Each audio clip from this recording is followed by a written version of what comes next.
Sometimes you gotta pray for a victory. Yeah, I'm overzealous when I'm thinking about the cash flow. I never had no handouts, just came natural.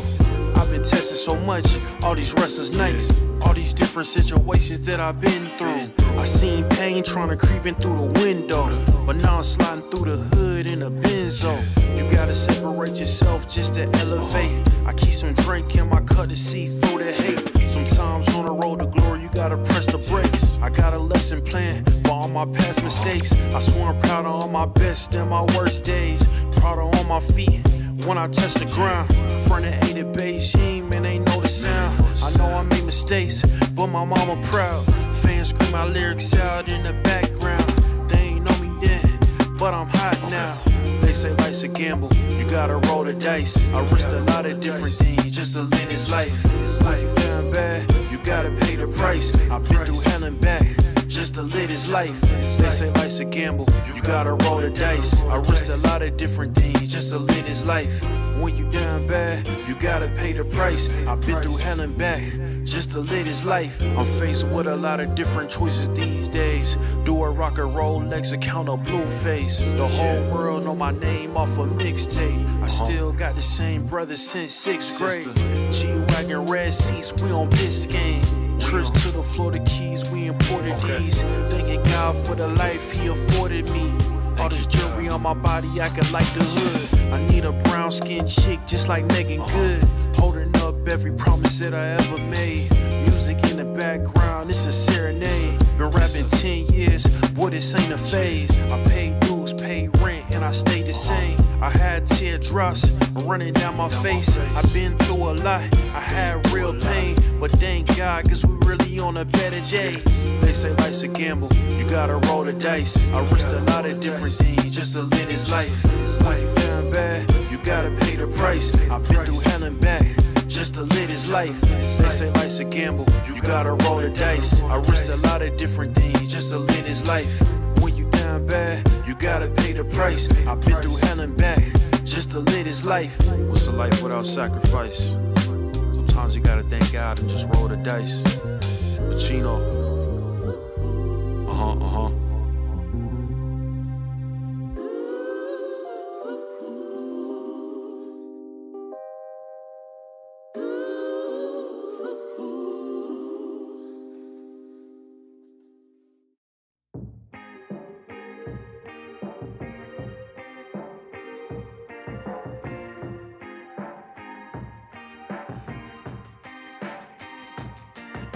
The road to the top is a riddle.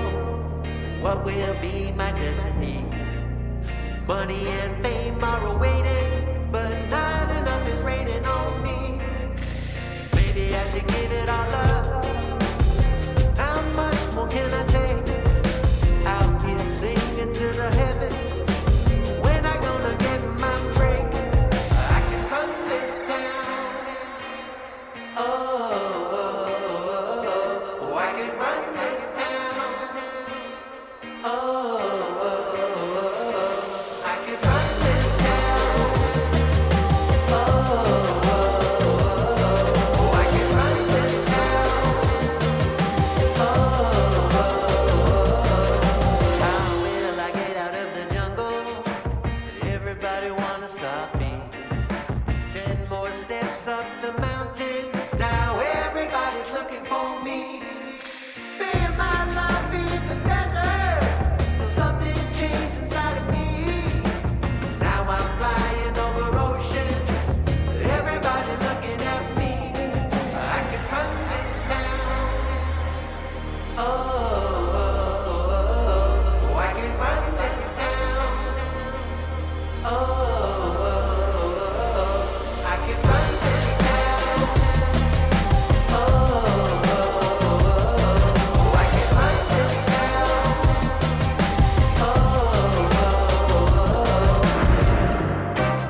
up on your feet, this is a shakedown.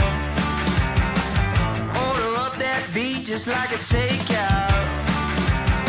Show me you got soul inside those new shoes, and you can rock and roll with an attitude. So good, so fresh, just the way you like it. Just the way you like it. So good, so fresh. You're the new MC, you got the remix. Keep it on repeat, just let the beat kick. Everywhere you go, you bring the roof down. Everybody knows you got your own sound. So good, so fresh, just the way you like it. Just the way you like it. So good, so fresh. Yeah, you like it, the way you like it. Oh, yeah, you like it, the way you like it now. Yeah, you like it, the way you like it. Oh, so good, so fresh. Get up on your feet.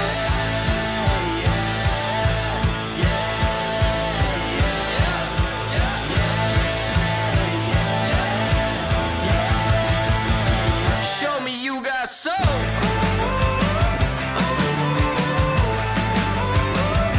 Just the way you like it. So good, so fresh.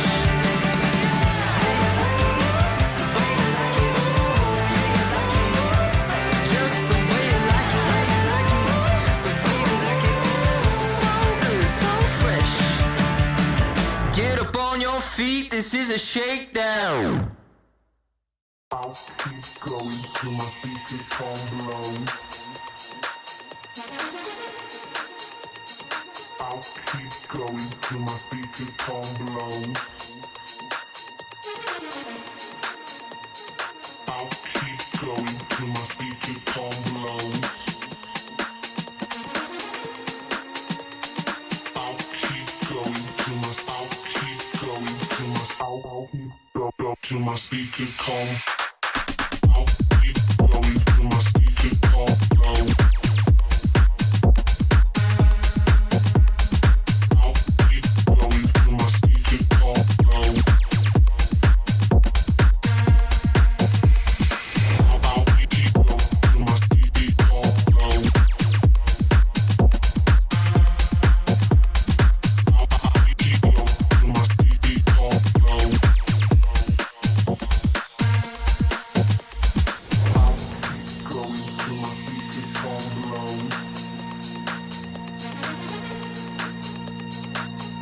Till my speaker come.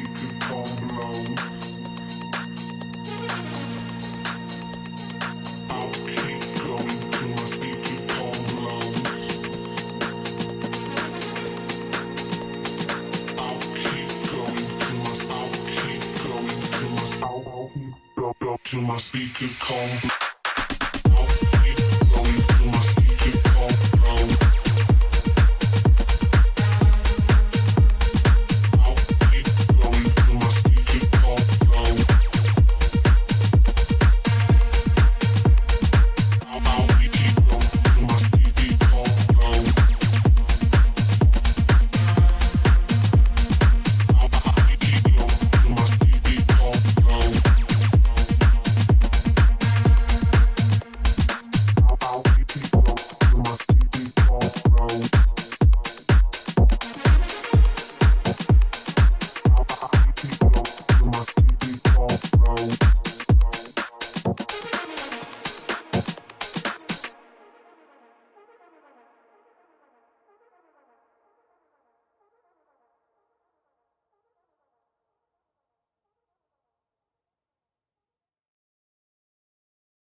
presents ESL Challenger League in partnership with Intel,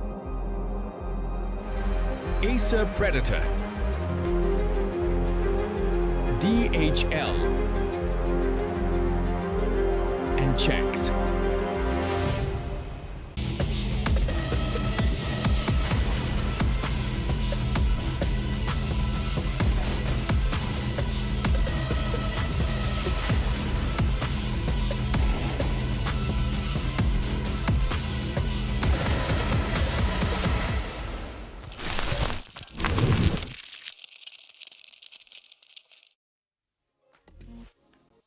Come one, come all, it's time to start the show. The third play day of the ESL Challenger League. It's the first cup of the season, season 51, with everything to play for and all. My name's Eternal J. I'm joined by Dwayne for today's broadcast. How you doing, man? Yeah, very excited, mate. It's funny thinking about season 51. I remember when I was a young 16-year-old Jay watching ESEA Open season 22 Oceania. So 30-odd seasons later, we're still kicking around, still trying to get the format in order, and still trying to see if we can get the European teams up and around the higher end of Tier 2. I think that's what the majority of these cups are really about, actually seeing who's a threat around this level of competition. Yeah, lots of competitions ongoing, but none quite as prestigious as this one, and none, as you mentioned a moment ago, that's quite as long running as the Challenger League in various different capacities and various different forms. A lot of importance around this one, $25,000 up for grabs as per usual between the top 8 squads. And with a bracket as big as this, Dwag, I guess you don't really have a key favourite in terms of what we have to play for. Nah, not really. I think you've got a lot of best of threes to play, and you've got a lot of tough opponents to go up against. A lot of these teams even play each other online quite regularly. So when you've got a bracket to the size of this, you might get your odd front runner here and there, maybe some of the more stronger teams. I mean, I look at Alliance, I think that they've been quite strong recently. You and I, we've cast a little bit of Gen 1, been quite impressed with them. Oromons, they're quite strong in CCT. Nuclear Tigers, they've proved in the CIS scene to be very good recently. And then even Mouse NXT, I still can't believe with having players that are part-time and 16, 17 years on, that they're still getting results like they are here in Europe. Well, like I said, it's the third play day of the first cup, so our focus is going to be on this lower bracket. And some of these results have already come through, a little bit of rescheduling and forfeits going around, so we've already seen our first handful of eliminatees out of the competition. Nemesis falling down, I kind of expected a bit more out of them in that one. Similar story for AM Gaming, XZ10 looking like a dead team walking, but in the lower portion of the lower bracket. It's where our focus is mostly going to remain here for our show today. We've got WW and Los Cogutos already making their way in with their forfeit wins over Aurelia and one win, and we take a look particularly at that WW bracket because their opponents are up on stream. FORZE Reload versus MINLATE will be our covered match today. Yeah, even just to quickly brush over a couple of the other teams, Jay, I think Whitebird could go on a little bit of a lower bracket run. I know that I'm a little bit of maybe a fan favourite of them. Ill Will, I think we've been quite impressed with them recently, and to find out that just after winning a tournament that your anchor is getting kicked for Dia coming in, I think there's a lot of speculation about how some of these teams are going to perform when it comes to ECL. And maybe some speculations about roster changes. Obviously, still a little bit new into the season, still getting a few of the first impressions of some of those newly formed or otherwise changed teams. And certainly that's going to be a talking point for this particular matchup because for one of these two teams, haven't officially got like a permanent 4th and 5th. I guess for the FORZE Reload side, they are looking at more of a bit more of a level of performance as they still try and not figure out who their permanent teammates are going to end up being, but just try and look to lock in what the consistency would look like from here on out. Take it on the MINLATE side, it might be a bit of a challenge for them. MINLATE's been a name that's actually gone round in CSGO for quite different stages of a lot of these players' careers. Amanek at one point in 2017 played under the MINLATE banner, so he's trying to bring it back in 2026. And I look at the French and the Polish lineup that they've got in front of them and think that, man, they've just got to try and get odd wins here or there. I mean, both of these teams really struggled in the first round of the upper bracket to even hold weight, to even hold rounds in both of those matches. So I think for that point, I look at someone like Amanek, who's played in a major grand final, and think, yeah, he brings a lot of experience, but what about everybody else? Skit has 126 maps played on HLTV, Exist, Polo, BST. They've all played at quite a low level in Tier 2. We don't have experienced players on this roster. No, not at all, and that makes it very difficult to give them much of a chance here in Challenger League. And I'm just going to go ahead and say it right out of the gate here, Dwayne. Like, this is a situation where I think for either of these two teams, whichever one takes the win here and now, probably going to lose out in the next 1 to 2 rounds and get eliminated as the competition ramps up for them. So for Min MINLATE to work their inexperience. Of FORZE, though, my key thing about their whole roster is the fact that, officially speaking, we haven't got a permanent 4th and 5th. I think it's a little bit more of a complicated factor because, well, while the core 3 is certainly registered and official, the other 2 have been playing with them for the last few months. Yeah, so Snix has been here on Forza Reload since, what, the 24th of January, and Shady since the 14th of January. So we're talking about an okay amount of time, and they are playing a lot of officials. They're playing in a lot of tournaments, and they're currently first in the world on HLTV for the most maps played in the last 3 months at 126. My problem with it, Jay, is all that grinding, all of those acceptance of tournament invites is not helping. They're not getting better results. They're not improving their VRS. And at some point, that's where Pashnoy, as the new head coach, maybe needs to talk to management, talk to the players, and say we either need one or two things. We either need to impress more with our results, get more wins on the board, or we need to stop grinding as hard as we are, focusing more on the prac times, focusing more on the progression, because you look at MINLATE and you look at Forza Reload, there is so much red to their name on HLTV recently. We are coming into this best of 3, MINLATE on a 4-match losing streak, Forza Reload on a 3-match losing streak, and losing 5 of their last 6 best of 3, so situation is dire for both sides. Matt Vito's up on screen, Dake, talk me through it. Yeah, it should be Dust 2 being banned out from MINLATE. Now, as for the picks, Ancient is loved by both of these teams. They pick it quite frequently. Overpass has been quite a good map pick recently from Forza Reload. They'll also pick a little bit of Nuke. We know that for MINLATE, Anubis has been even a little bit of an option to come through recently since that map has been introduced into the pool. They're going to go towards that standard Mirage instead, which actually makes this veto pretty much exactly the same as the last head-to-head we saw earlier on this month between these two sides. Overpass and Mirage, first 2 maps played. The one difference is the 3rd map, the cider of Ancient as opposed to Anubis, which was played out last time out the same. So that was a 2-0 series for the Forza Reload side. So maybe it might indicate that as being a bit more of a history marker towards their favour here, Dwayne? Yeah, look, I'm just surprised that Ancient's not actually being picked here by MINLATE. They pick it in almost every single best of 3. They've got 7 wins on it in a row, and yet they're just a little bit fearful of this Forza Reload side, who look average on Ancient. It's definitely one of their better maps, but I wouldn't say that it's a complete strong suit. So to go in with an exact same start of the veto, yeah, it might be a little bit concerning here. I think with how competitive Mirage was last time around, you're probably hoping that a few rounds go differently this time, and that at least Amanek and Co can get 1-0 up in the series. They can try and send it to that finale. Well, look, I will say that for the Ancient regard and that particular talking point, he's got 37 maps played on record in the last 3 months for Forza Reload, and that is easily their highest played map in the entire pool. Only about 56% win rate on it, though. So it's like, yeah, you've got a lot of playtime on it, but the wins are not what's coming in. As you mentioned earlier, been the one key thing, the key like falling down point for Forza Reload as of late, the fact that they just are playing so much but getting so little in those results. I guess having it as a 3rd map decided in that sense is an appropriate way to end things off, but again, I question whether or not we're going to go that far when last time it was the same 2 maps played here and it was a 2-0. Your 16-14 on that Mirage, as you mentioned, is the one sort of, maybe sort of slight silver lining towards MINLATE, in the fact that, yeah, you lost that, but it was pretty close. But Forza Reload, I mean, how much could you have adjusted against them coming into this series? Yeah, you can't expect a huge amount. I'm probably still going to be backing Forza Reload to try and get another win. I look at that previous Overpass. We had the in-game leader of SBT dropping 8 kills and then Skit also dropping 8. It's just not good enough numbers. We need to see a lot more out of them. And for MINLATE overall, get away from this losing streak. Just try and start putting maps up. I mean, not only have they lost 4 best of 3s in a row, Jay, but it's 8 map losses in a row. It's so many 0-2s. Both teams could do with a W. Let's see whether this will be that one. Forza Reload to start things off on the T side for their own map pick. The pistol round is live. Julie sets for Amanek, that veteran on the MINLATE camp, trying to search for initial contact in that connector, but no one is seen off the T side. It seems to be a very passive approach from the It's definitely a stop call. camp. Yeah, stop call here. I was wondering whether or not that was the case, but yeah, has been a stop call, so we have a little bit of a moment to kind of talk things through here, because I guess it is a bit of an opportunity to sort of discuss these ongoing story arcs, I guess you could say, with Forza Reload. We weren't sure what the roster was going to look like going forward. It seems like this 5-man unit is finally coming together, even if it isn't official, so maybe we could start to see some more decency and consistency out of them in the near future, perhaps? I think it makes sense for Shady to come back, only because he's been on this lineup previously. He understands what it's like to play with the in-game leader of Kusmi. He's understanding the system that they can bring forward. I don't know if Stinix is going to be here for the near future, though, Jay, if I'm going to be real, because think about what happened after he got dropped by Amcal last year. Bro, he moved over to playing with Patera and Magic. Like, that is a team now that we would classify top 40 on VRS, high-end tier 2 team. The only reason that he basically hasn't continued with them is that they decided to get AW, who was just at the major with Paravision. Yeah. So Stinix looks at that and thinks, okay, well, I guess I have to accept my fate, don't I? I'm getting replaced by a better player. I have to look for another opportunity.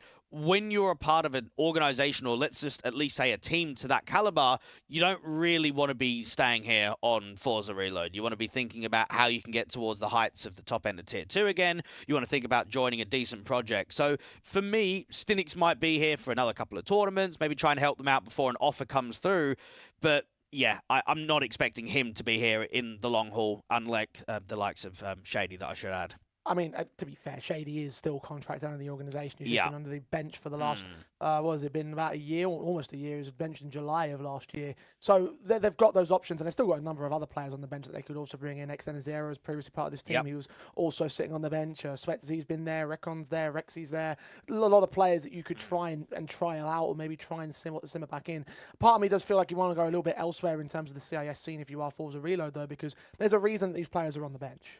Yeah, it's very true. And I think even when you look at the most recent performances that Exort, or I should say Forza Reload, have had, is when they went out to that Exort LAN, one of the ones that we've been talking about recently. I mentioned Bluebird that were out there, or Whitebird that were playing in the lower bracket. Mate, they lost to both of those best of threes against them on LAN. And you just sort of think for Forza Reload as a solid core, you really shouldn't be losing to a mixed side. You shouldn't be losing to, let's even say, experienced players in Tier 2, but not a legitimate team. They then took on Omega, which is a Kazakh team, a little bit earlier this morning, Jay, and was trying to follow that game on HLTV. Map number 1, Mirage, went all rounds in regulation, but they lost it, and then map 2 was Ancient, that went all rounds in regulation, got pushed towards overtime. They lost it. The only player on that entire roster that I recognize is SNK, who used to play with the Kazakhs on Tengri back in the day, which is basically where Neelan used to be, and where Dastan was as well. So when you see a result to that degree of a team basically getting overpowered by no-namers, complete unknown players in local divisions, it tells you that they're desperate for wins. And I think for Forza Reload and for MINLATE, knowing that it's a low bracket round 1 game, you just need to survive for as long as possible in your overall VRS campaign, because you're just so outside of the field of competition right now. I mean, maybe that's a bit more of a positive for MINLATE, though, because at least you've got some more known names on their lost board, right? You mentioned Magic earlier on. They beat out this MINLATE side previously. Coalesce also beat them out. They've got a decent streak of wins against some okay sides like AM and Eternal Fire and the like. And then you go back to losing to the likes of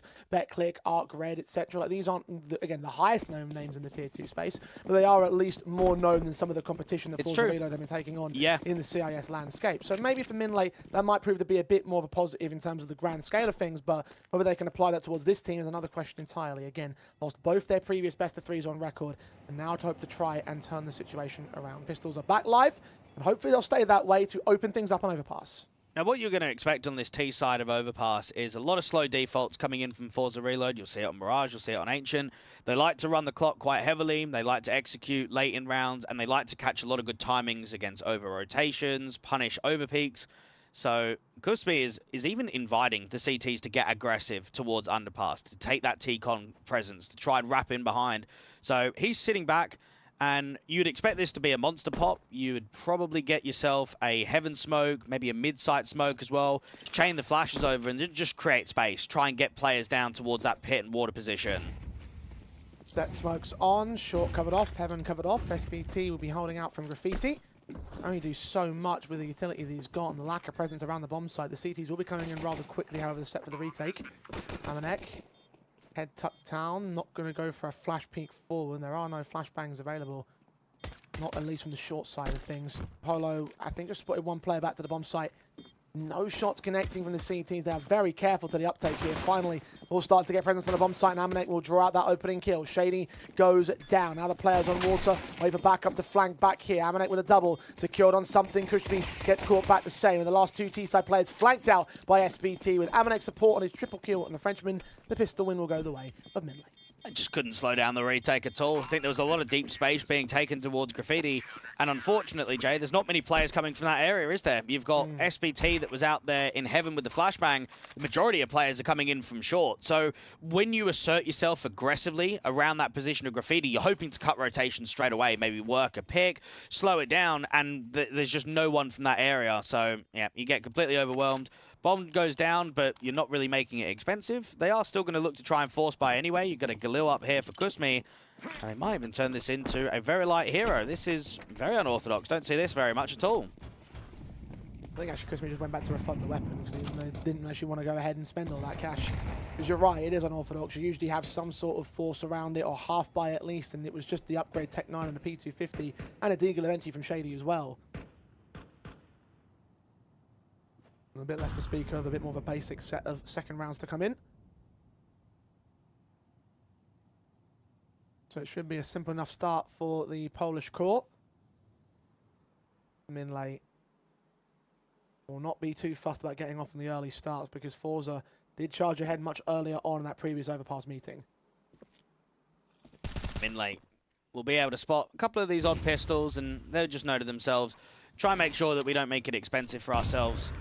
It is still a team that's been going for quite a while. The core dates back to, what, June-ish of last year? So we're looking at least 6 months, and in Tier 2, to keep a full 5 together for that long, it's fairly impressive. Equally so, though, it hasn't really risen up the rankings that much, has it? Deagle on Shady throws some shade the way of MINLATE. And try to pick that from arse up and apply it towards the next man. That's Phoenix.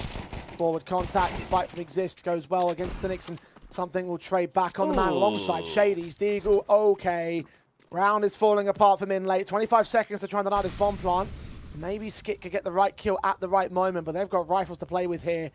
He's just waiting, holding, peeking, seeing a man. Burst fire, gets absolutely nothing for it. And that is round stolen by FORZE Reload. Yeah, Polo can't do anything here but back off and save the M4. Oh, that hurts. Yep. Overpass. Doesn't get a huge amount of pick rate here from the FORZE Reload side. I mentioned that they're first in the world for most maps played. So you know that they're playing a lot of best of threes. This is only the 8th time in the last 3 months that they've decided to go towards Overpass. Ancient has a pick rate of 25. So about a third less than what their usual go-to is. But that's an excellent eco. And it's not a huge amount of over-peaking. I think just some good shots being connected at the right time. And then they just start flooding areas, don't they? They start taking connector as 4. They go out towards short water. They keep trading off of one another. Polo's doing a pretty good job of trying to make this expensive. But he definitely will be going down here. And if you're MINLATE, I think you are more than fuming at that one. Because that's the start you're looking for on an opposition map pick. Start cruising your way forward. Start getting a feel on how you want to play. And instead, you reset, you double eco. You've got a force buy here, and in theory, it should be a fairly easy 3-in-1 start now from FORZE Reload. Didn't even get a force buy in to make that round happen, which is probably the most stunning part of that whole exchange. And MINLATE did see the upgrade pistol strike against them. They might assume it was a force up. Not like they have a choice in terms of how they respond towards it. Have to bring in the 5.7 to scout. Double eco, weapon and money status, so bring out what you can and see if you can counter steal. But your assessment's pretty bang on. It should be a 3-in-1. Exist will try and get that a bit more awkwardly, but both T-side players back down the long range. Use the range game benefit of the AKs. Finding Skit, smoking off the entry path, and doing damage to the CT players that remain alive. Very well done there from the con players to just recognize, instantly get out. It's a trap, isn't it? We're going to get swung quite heavily. Out from short water, out from the stairs, just fall off, make it easy for ourselves. And now for MINLATE, you're getting very desperate because you've got a few players that are tagged up. You've got map control towards short water, but you really need picks. And I'm looking at a T side that are just pack and grouping towards Monster, and I'm thinking you need a miracle. You need one of these defenders to multi-frag like crazy.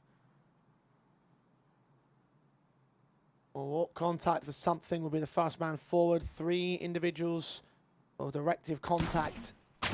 Amalek, first port of call. Takedown by Shady is easy. 5.7 of SBT, good for the 1 kill. Polo's scout gets a headshot in. 35 seconds and Exist is just staying hidden as long as possible. Polo will draw attention towards him. They won't clear the toxic barrels. Something is seen. Exist holds his trigger finger and waits for the bomb to present itself. Oh, this could be wonderful. Strike on the first man. Shady distracted in this one, but he gets his kills together pretty nicely. And Polo hasn't got an angle to deny this bomb plant with it. So good efforts for the CT side. I don't think this is going to be their round steal. Now, to me, Jay, Polo's just baiting. Like, how is he not pulling more of a distraction? I think if Polo is maybe trying to draw a fight or jiggling or at least firing with that scout, you can get that second player to peek up. That toxic barrel individual is just left high and dry, and yeah, it's a playmaking spot, especially when you're not being cleared. I think Polo just didn't do enough there. FORZE Reload make that trade towards the barrels feel just free, just so easy.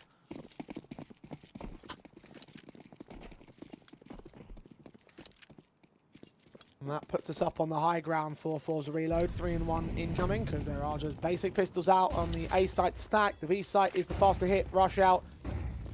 Yeah, nothing in this round. MINLATE will get to those weapon investments. And I hope that would have been a different start in this map up compared to last time, but it has worked out to be more so similar. And I know you just referenced there as well, Jay, some of the losses that MINLATE have taken recently, the Coalesces, Magic, FORZE Reload, sort of more reputable names, at least teams that we're familiar with in Tier 2. What about the L-Lit Energy guys that they lost to in the first round of this competition? Now, I looked at that team, okay? Now, Koz I recognize because he used to play on Forward Gaming with Doja and Mo, and he also played on Nuclear Tigers last year. Keegan is another guy that I recognize because he played on Spirit Academy. But Finn W, Good Death, and Kissil, no idea, bro. I don't know who these guys are. And you lost 7-13 on Overpass and 1-13 on your map pick of Inferno. I'm not quite sure that have I even got my glasses on? Like, what's happening in that result for MINLATE to win 8 rounds in a best of 3? Yeah. Well, like we said before, both sides dying for a win, trying to get a series loss streak that's wrapped up here today. Map loss streak and MINLATE as well. 4 overpasses conceded in a row, including that Elf Energy series, that Elf Energy mashup. Another one to Phantom, Eternal Fire, and the previous head-to-head against FORZE Reload. So far, these are looking mighty similar to that previous meeting. The AWP is in for Polo. The M4s are out for the CT side. Bit of resistance, hopefully. At least that's what expect out of the MINLATE camp. It's very slow to the uptake again for FORZE Reload, though. 9 is now threat to be generated. It will peek into all the CTs regardless. Exists with that opening kill and that double up. No flashbangs over from the short access, so it's a 5-on-3 for MINLATE. It's good crosshair placement coming through from Exist, and now something recognizes I need a walk contact. I need to create some space elsewhere, get a returning pick. Unfortunately, all the fights are going the CT's direction, and even something out towards Monster now realizes in a 2v5, there's just nothing presenting here at all. Finally, we get the AWP up, and Exist might even be on for more. And catches one, Shady's down. And the last man of something. All he can do is survive at this stage. He's got a decent cash line as well, as the rest of the T-side players. So whether he survives or goes down doesn't really make a difference to the economy game.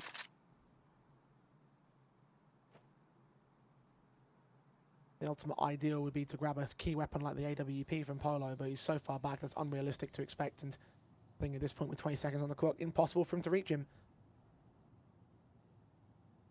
Bit of a quiet start to the game overall from both sides. MINLATE, second round up. The passiveness and saves, at least trying to deny the AKs to be picked up here in short. Guys might become a bit more of a key threat to consider as the matchup rolls on. 1, 2. Just the 2 AK saved in by the CT FORZE. Still pretty decent weapon set for them. And lovely work from Exist, working that short angle out there towards Connector. And it's only a couple of years ago, Jay, that he was playing at the Copenhagen RMR with the Thunderflash Enterprise lads. I know that they were able to beat Amcal. They gave a good run for their money against Saw. They almost upset BetBoom. And that was what with Tapchan and Demho, Friend, BadgeMe. So he's played at a decent level in the Polish scene in the past. And actually playing his 500th map on HLTV today here on map number 1 of Overpass. That's a good sequence to be able to get the second round here for MINLATE, but they'd like to just start showing a little bit more consistency, start getting a few gun rounds in a row.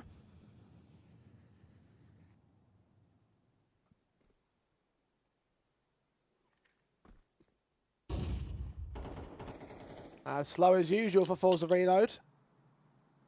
A lot of players grouped up around this big bomb site. 2 nades into that toxic barrels position. Exist tanks both of them to the face. I'm surprised that he's not dead. 21 HP. Boost was coming up to effect, or at least the noise was made by Stinix. So turn in from Exist on that boost will get Kushmi to drop, so he gets a bit of revenge. An advantage from MINLATE. And that AWP of Polo is in the exact same pose of where he was in the last round, just trying to play out towards long, not thinking about creating a lot of movement. SPT just wants to try and stall any map control towards the front side of Banana. Now, at the moment, Spirit is completely alone, and Shady with that resmoke towards Monster is setting up a nose flash. Something might consider the idea of just creating a play. And there's not a huge amount of time here, especially with that block of the smoke.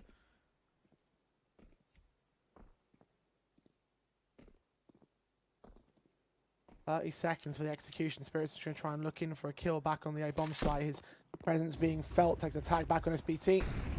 Meanwhile, the flashbang's coming into the CT side. Lineup for Amanek is good for a kill. Only the one, though. Damage on something, forcing them to stall out. The AWP's got the bomb on his back, and they're falling back with no time left. Save the weapons. Concede another round towards MINLATE. FORZE playing a little bit too slow when the resistance comes in. There's game over from there. I just told you how important that opening kill was going to be out towards Monster. I think when that resmoke comes down, when your A-Lurk isn't creating a kill, he's not dealing with that DICE player that's jump spotting, you get very desperate. And Amanek comes in with the wide swing and they have to cancel. Now, FORZE Reload's overpass in the last 3 months is 3 wins and 11 losses.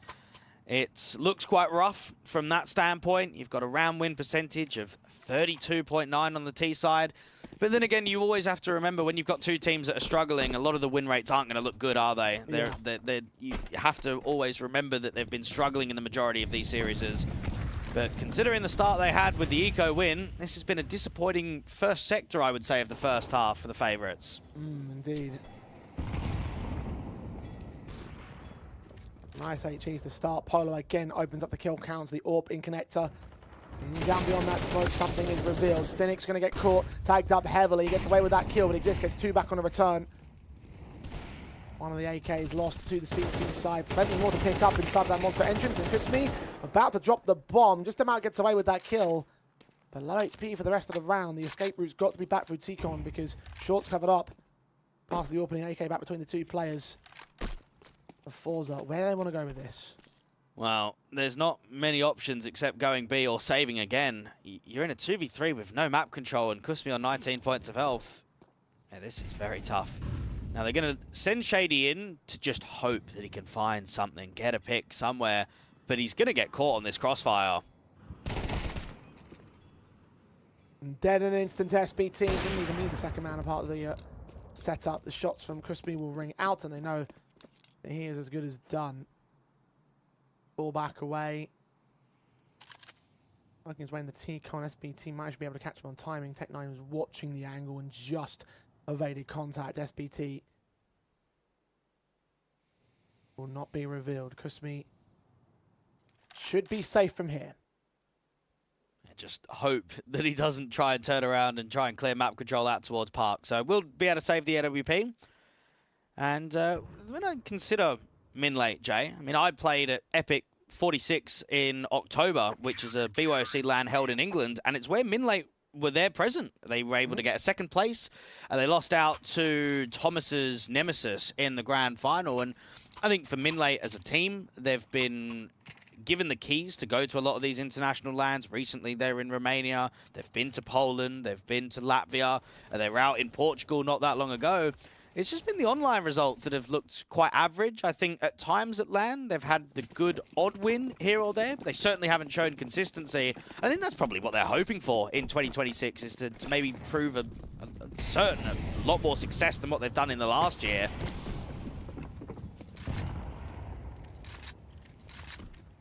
And that's the reason why they are prioritizing all the lands, because lands are all the rage in the modern CS landscape. Of course, not exactly an organization project here, but they are still going to go to them. There is this Gamers Assembly event, I believe it's called, that's happening in France next month, and I think it's 15K. So it's a pretty decent prize pool. I haven't seen a lot of interest around it, but I know it gets held in France quite regularly. And you'd expect with Amanek a part of this team, and especially with SBT, that these lads will be there. No official word on MINLATE about that just yet, but it's a good assumption to make, a fair one to make at the very least. In the online environment, it's about finding that consistency, so that way when you do go to LAN, you're not going to get stomped out like SBT is going to do onto Stinix. Enough kills. They just start to take mid control at the 40-second marker. Kusmi can get that trade together, so now there's a rifle they can try and pick up and play with. But now Amanek starts moving through connector. His teammates will be aware all the footsteps being heard. If they try and counter-rotate, they might just do. Amanek's going to cut them off. MP7 round the corner, getting Spirit down.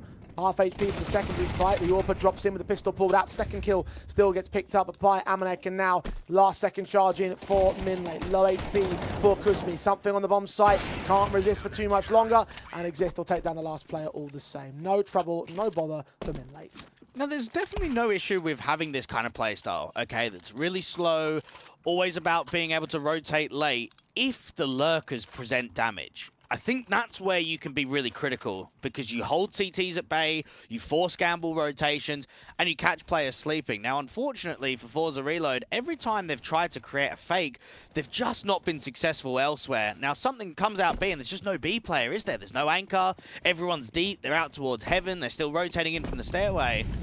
So it's been a very flat T-side performance with the style that's on offer.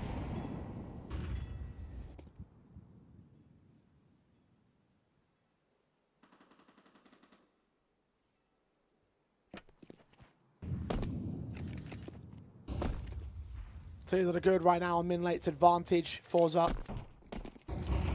try for a much faster pop in towards this B bomb site via Monster. Amanek's fully blinded, and Stinix opens up the kill counts. Looks for the Orpa as well. Nice attack shot against the man. A quick flank around from Exist. Can't get the stabilization of his spray. And now Forza Reload should break this little streak of MINLATE. Plant that bomb. Really not a lot of workability or the retake. They might as well look for exits at a bare minimum, just because of the economy looking so good. Oh, there's one of them. Against the T-side line, SBT is going to lean forward. Timing against that monster position. The smoke is in the way. Kusmi's ready for some sort of lean forward of his own right. Skit starts to make moves. Flashbangs in towards water. Player will get caught blinded. Pre-fires the angle against Stinix, but again can't stabilize the spray. 4v2. SBT will get one of those way out players, a transition out towards the short position. Second man drops over towards Monster. Triple. Secured nice and easy. Runs out of ammo for Shady. Should escape the bomb blast. Heavy damage done towards Forza Reload, though. Like you said, a lot of cash available for MINLATE. This could end up breaking the backs of the T side now. Definitely could. They'll be happy with what they've done there. Do feel a little bit for SBT as the caller, because he's read that round perfectly. He got aggressive out towards the playground. He's not seeing anything. The read is that it's going to be a B pop. And yet they've got 3 players on the bomb site. The Orp is in heaven, you've got your monster anchor, and then you've got your second B player that's behind the pillar, and just both of them get nothing. I think at least if they're getting a kill each, that wraparound in from Monster is going to come in and be very successful. Forza Reload also changed the pace a little bit in that round. They executed into B a lot earlier than what we've seen previously.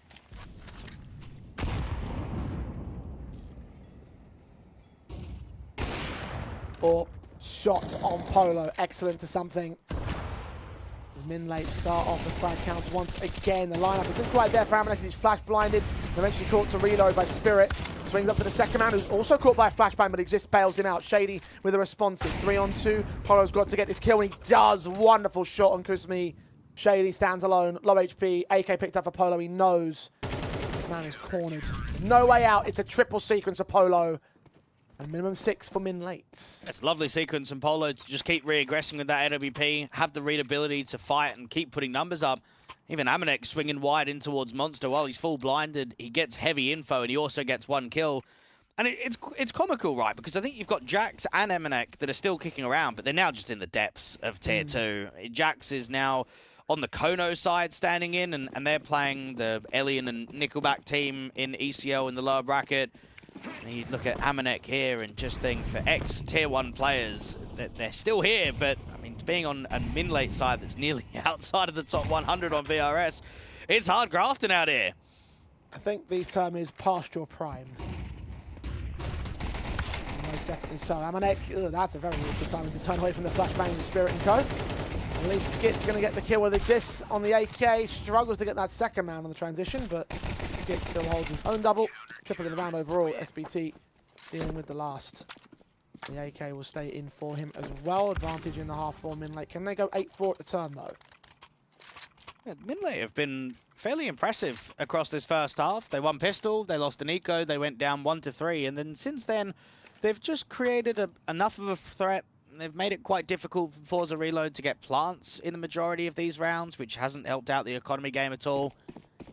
So you'd have to say from FORZE Reload, I think they'll be disappointed to get 5, even at the max. I mean, 4 or 5 rounds on T-side's not ideal at all. Polo, AWP quite aggressive out here towards the party, but not getting too much assistance from a teammate. He's got a player towards top con from SBT. Real battle between the mid players, Shady and Polo going to blows, but Shady got off better on that one. Leg shot. Amanek will fall first to something. Blind sprays over in Monster. Didn't see that one coming. It's man advantage for FORZE Reload as a result here. They've still got a little bit of map control to take, and responsive to the CT side being spooled up. Skit gets in towards short. Kusmi is down next in return. Still a HP advantage over MINLATE though. We haven't seen many A ends, have we? We've seen A pressure with a lurk towards the bathrooms or the banana, but I don't think we've seen a single execute towards this A bomb site. They've constantly tried to pressure this area and then just always MB. Yeah, that does sound about right. And they'll generate some pressure now. Player in the bathrooms, the long entrance, some utility thrown in by Shady. Counter smokes are right there, as are the flashbangs to the CT side. They're going to put SBT on a close quarters angle. Polo's going to hold passive with AWP to watch out long. Just continue to suppress him as much util as possible. 30 seconds for FORZE to make the hit happen. So if it's going to be now, it's going to be now. Exist knows that there is not much of a fake opportunity. The bomb in towards Connector, he spots it. Now you call the rotations to come back down. Instantly, Skit is the first responder. Polo's also on his position. Incendiary's on towards short. Excellent moment to block out the man, give a little bit more time for CTs to position themselves. Skit ready, seeing something, hearing him coming unreleased. Bomb plant can't be denied, at least not right now. Stinix something's gonna fall back, swing towards Stinix, will eventually get caught on his own. And Shady, 2v2, one picked up, but there's no time left, and he's out of this one. An 8-4 half for MINLATE, excellent on the CT side. Yeah, MINLATE have got to be completely satisfied with that one, Jamie. Look at that, 7 out of the past 8 rounds being won. Indeed it is, and for them, maybe they can turn over past victory, return towards the FORZE Reload camp. Can they do it? We'll find out after this break.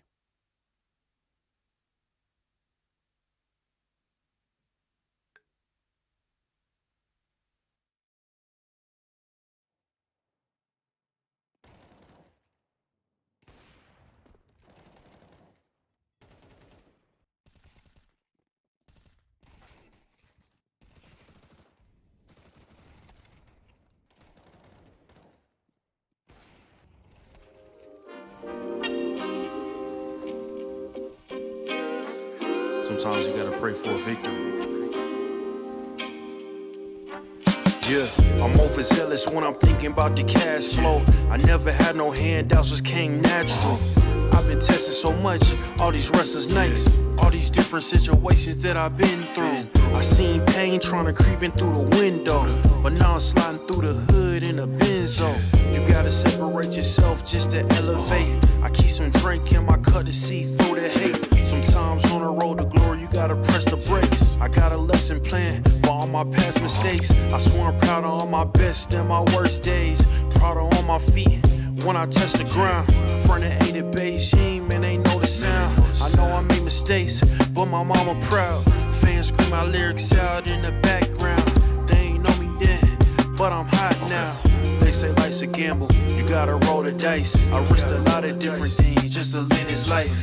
Life down bad, you gotta pay the price. I've been through hell and back just to live this life. They say life's a gamble, you gotta roll the dice. I risked a lot of different things just to live this life. When you down bad, you gotta pay the price. I've been through hell and back just to live this life. I'm faced with a lot of different choices these days. Do a rock and roll, Lex account a blue face. The whole world know my name off a mixtape. I still got the same brothers since 6th grade. G-Wagon red seats, we on Biscayne. trips to the Florida Keys, we imported these. Thanking God for the life he afforded me. All this jewelry on my body, acting like the hood. I need a brown skinned chick just like Megan Good. Holding up every promise that I ever made. Music in the background, it's a serenade. Been rapping 10 years, boy, this ain't a phase. I paid dues, paid rent, and I stayed the same. I had teardrops running down my face. I've been through a lot, I had real pain. But thank God, cause we really on a better days. They say life's a gamble, you gotta roll the dice. I risked a lot of different things just to live this life.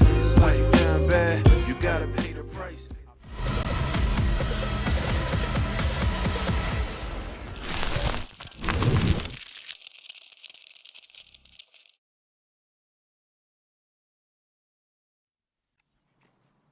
FORZE may have picked Overpass, but MINLATE lead the charge going into the T half of things. Dweg, have they done enough to steal their map pick? I definitely think they have. It's a much cleaner performance than what we saw from them a couple of days ago earlier on in the comp. So I would say they're in a position now where win pistol, win first gun round, and you'll make it very uneasy from FORZE Reload. Now, out on the pistol, it's a pretty standard defensive again from the T side. They're keeping it quite slow. They're prodding out here towards the park and playground area. Shady's not even really spotting a huge amount of info. He didn't see that bomb. He didn't see the mass players. Now, there is quite a lot of util. So when it comes to the execute, you're probably thinking maybe bank smoke going down, maybe another one out towards dumpster, and then a molly towards the truck, and then just a couple of flashes to get them in. They're going to scale long, and this does mean, Jay, that it could be a 5-on-5 post bump, because there's no one on A directly. All grouped up in Con, Evan and Mid, the other two CT players, and the mid player will be the first on the scene, Shady. A lot of pressure against him as well. He's the man with all the utility. Smoke and flash. Smoke and incendiary for Exist. For the first one with SPT support. The incendiary to the back lines. Kasmir's already on the rotation, so Bomb should look to get to site relatively safely. Shady does take first contact, and Skit's there to cut the rotations. He's lurked pretty well. The C2, take down one, struggle with the second. SPT's in support from Shady. Gonna get that trade. Amanek jumps into the duel against Shady and will return fire. Turn back towards Spirit. Oh, but he's out of ammo. He's got his backup though. Polo just bails out his veteran. Still, they've lost control of the bomb on the site. Crispy in a 1v2, but they're both heavily tagged. All could go the way of FORZE Reload still. They search the site. He can't hit a single bullet. And now it's Amanek to strike back the second and take the pistol from MINLATE. Oh, that's hard to watch. Crispy didn't have the best of individual showings when they faced off last time. He dropped just, what, 12 kills on a map that they were able to easily win 13-7. But right there, you got a low HP player in front of you. At bare minimum, you need to be catching Amanek. Yeah, maybe you might struggle against the second player to get that quick flick over. And MINLATE ran into the trap and actually didn't lose as many casualties as you'd probably expect. 9-4. This has got the feeling that it could be wrapped up very quickly.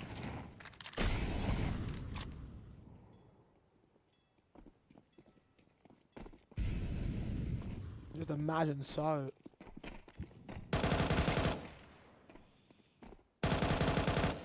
Eco Pistols suiciding their way through to T. Khan. Exist has heard them and dealt with them effectively. Triple sequence.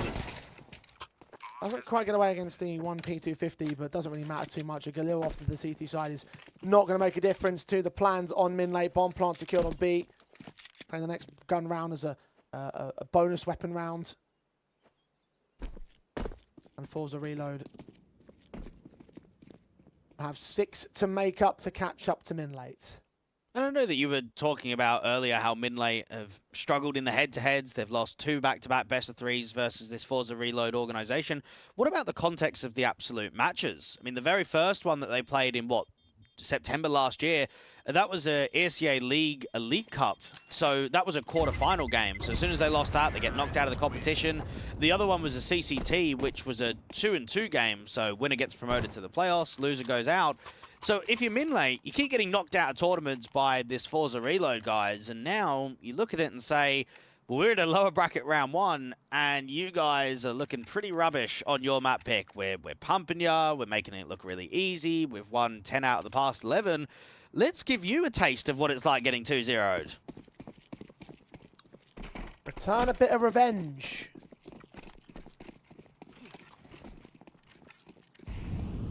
make it look pretty confident in doing so overall. It's not the cleanest of CS, but can't argue with the 10-4 scoreline. I have to argue against the utility here. SBT is going to get caught to 15 points of health and found by Stinix blind beyond that wall bang. Trying to double up in outside of connector.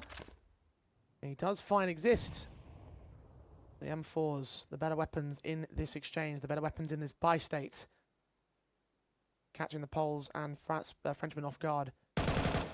Skit leans forward and does see that man. Second player on the back of the bomb site is being accounted for. But not spotted just yet. Charge forward for the other T-side players as Amanek gets his kill. But Shady returns onto Skit. And Amanek is supremely low HP here. I don't see a real angle of workability here from MINLATE. No, not at all. They're definitely not going to be able to get the bomb down. Kusmi is just trying to set up this cross. The incendiary towards Amanek is going to force him out to the open. Polo's just hoping for a bit of an individual error, a bit of a mistake, and it's just not arriving. No one is over-fighting there on the defense. As they'll back away, they'll try and recover some better weapons. Polo in particular to grab that AK. Might have to save it into the next round. We'll see if Amanek can play distraction. Might not be expecting something to be here in this short corner. The jump face to the APC Polo is going to be revealed. But yeah, now he'll go back and save permanently. So not quite the easy charge up that Amanek and co were looking for. There's no money available to them though, drop weapons and all. So like I said earlier, bonus weapon round, get to the true guns in the next. There could still be a chance to make it look one-sided. And it's quite comical when you reflect on MINLATE's Overpass this year. I know that it's only 3 officials, so it's a small sample size, but they lost this to Eternal Fire 3-13, 7-13 versus FORZE Reload last time, and then 7-13 versus that Elite Energy in the first round of the comp a couple of days ago. And you just think, how have you been able to just not even get close to double digits in those officials, and yet today go 10-4 up? I don't know if it's on the day performance from one team or the other, but maybe that's just how it is at the lower ends of Tier 2, right? I think it's a lot more inconsistent the lower you go down the divisions than when we're talking about the higher end teams. Oh, nice swing from Stinix. Flash support of Shady.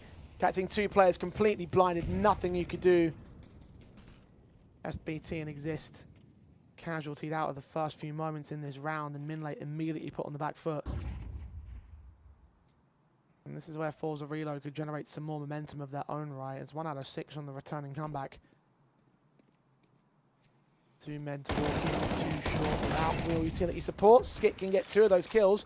Third man over a grill, 10 points health towards the casualty, and while something will make it look rather easy, counter flashes will keep him blinded, but Polo's not yet to be revealed. 1v3 for him to work. Short access. Covered up by one individual. Utility thrown in, takes that chance to fight, gets the kill, can't get the double. And FORZE Reload hold the line.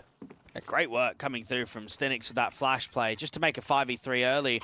And we were talking about how he's recently been a part of the Magic lineup. Well, what about before that? He was on Amcal, where he got to work with Chiron and Nafany and Idis Balance, some real veteran names of the scene. But also quite early on in his career, Jay, he was a part of FORZE and, well, it was called FORZE Youngsters when they ran their academy team. Now it's FORZE Reload. So maybe that's another reason why he's decided to try and help them out, be a stand-in, just help them for a few tournaments, maybe a couple of months, because he's had that prior relationship with the organization.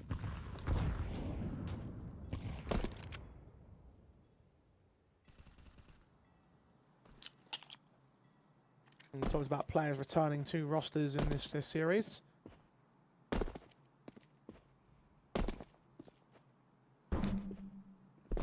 And even though we might have a little bit more of a established 5-man unit on FORZE Reload, it's still subject to change. Remember, only 3 players are officially signed. But the 4th man's riding the bench.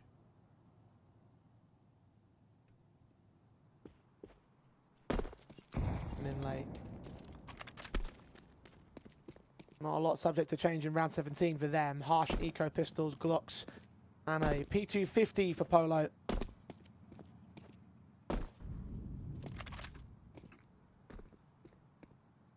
So there should be a 3-round deficit for FORZE Reload on the return. Then it's a little bit of damage. Shouldn't lose that M4 though. Double up secured, and backups right behind him to looked against Amanek. And Shady's going to get a little bit of cash bonus to add to his tally. Shady knows as the AWPer of the team, you want to try and get as much of this cash forward as possible. I do wonder how close this scoreline can really get.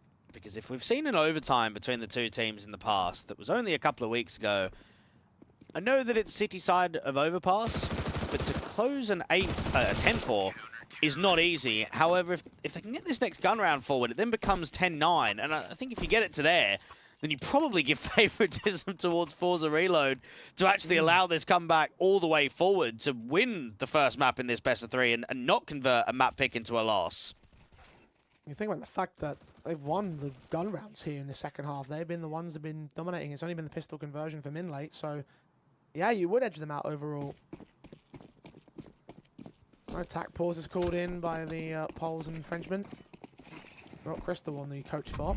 Yeah, he only joined recently. He joined, what, 3rd of November? So he's been here about 3 months now.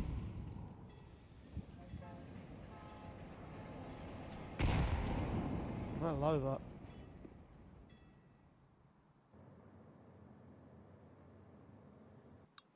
I wonder if he gets a chance to step in and actually provide some sort of support to his teammates. Kusmi provides support to his side on the utility and information basis. The smokes down the walls connector will block off that doorway. The jump plays perfectly timed to catch a player in the gaps between the smokes.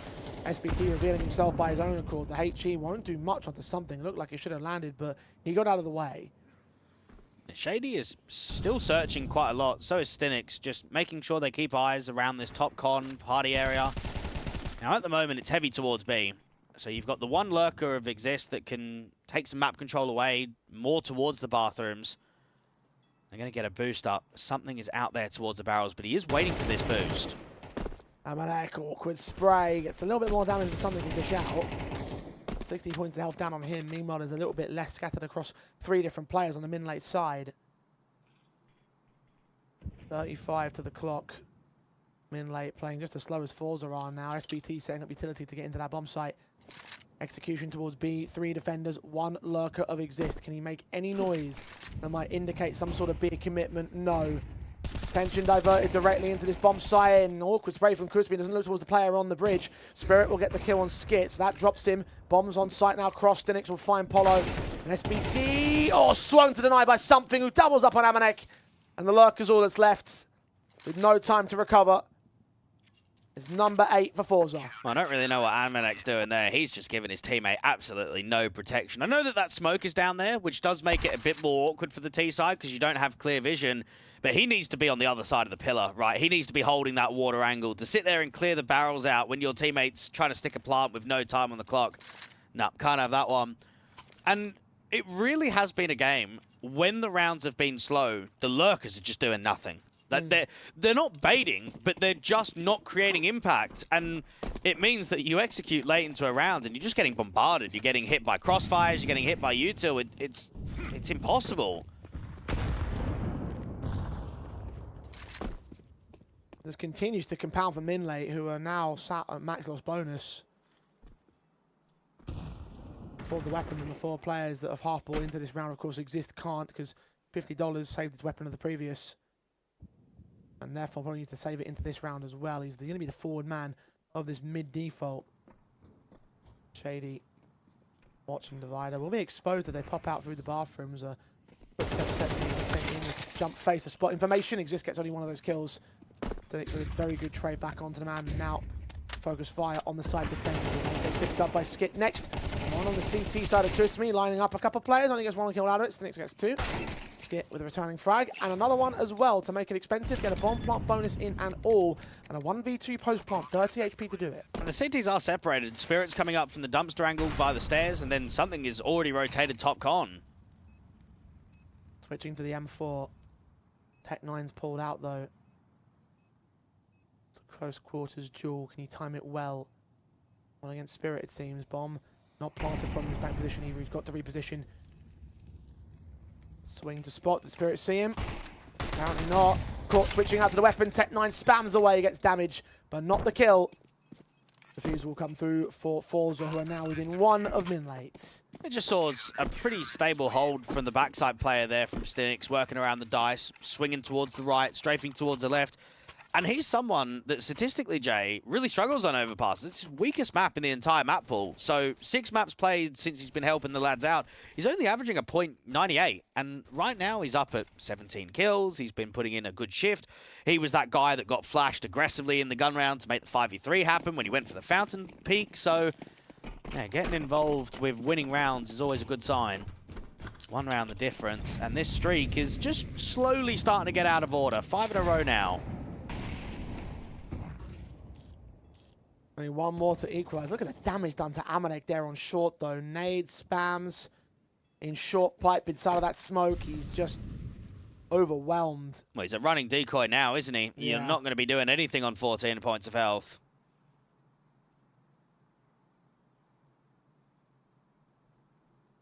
It's not the kind of disadvantage you need here if you're MINLATE. It's effectively a man advantage for all intents and purposes. And FORZE may well still win the opening kill here. Stinix is the first man in the defensive line. Molotov's coming in towards long. He's not to adjust against that because there is no CT defensive out here. Positioning towards Divider or Shady. Set to receive. Now, AWP has not been baited very frequently here. Now, Amanek is hoping that he can fake out on B. And he is holding the defenders. It's just that there's no movement from the A players. They're not rotating at all. There's such aggressive angles on FORZE to watch the B entries, so they just know there's not going to be a B here, even with that utility being sent, even with the flashbangs over. I mean, with something seeing nothing when he's point blank inside a monster. No reason to draw 4th player over here. They're going to start to realise soon that it's going to be the A hit. Utility starts coming down. Stinix holds the first contact, looks the wrong way. Shady's AWP pick comes up, point blank against Amanek still. Gives the French veteran the casualties for Shady. Oh, he's landed a triple! He's dropped the bomb with it. No time left. Skit's going to get that kill, but no opportunities to recover the round. It came down to Shady. And FORZE are all the way back. What a hold to come in from the AWPer, especially when Stinix has let him down. Like, if we're going to be realistic with that setup, that should be an easy kill for Stinix, because not only has he got Pika's advantage, Amanek's not ready for the fight, and Amanek is on red HP out there just on the other side of Divider. That should be free. The easiest of kills that Stinix could ask for, and he whiffs hard. He then puts so much pressure on the AWP up, because where do you look? Do you look bathrooms? Do you look banana? Do you look long? You've got to look everywhere. That is great stabilization to get 3. That's a very good X-Factor moment.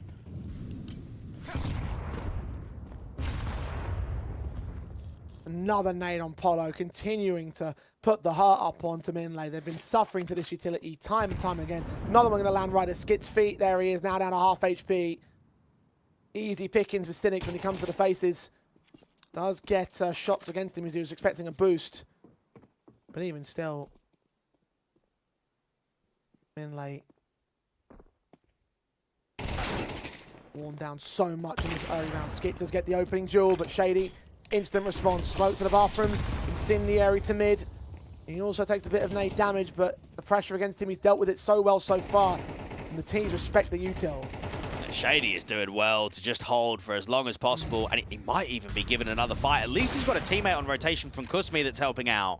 He's flashing his way in towards long, so that way Polo's going to reveal and get forced away from that position. And almost no util left. 2 smokes, no mollies, no flashes, so they can't drive this AWP off of the angle. The only way that they can force him back is if they bait him.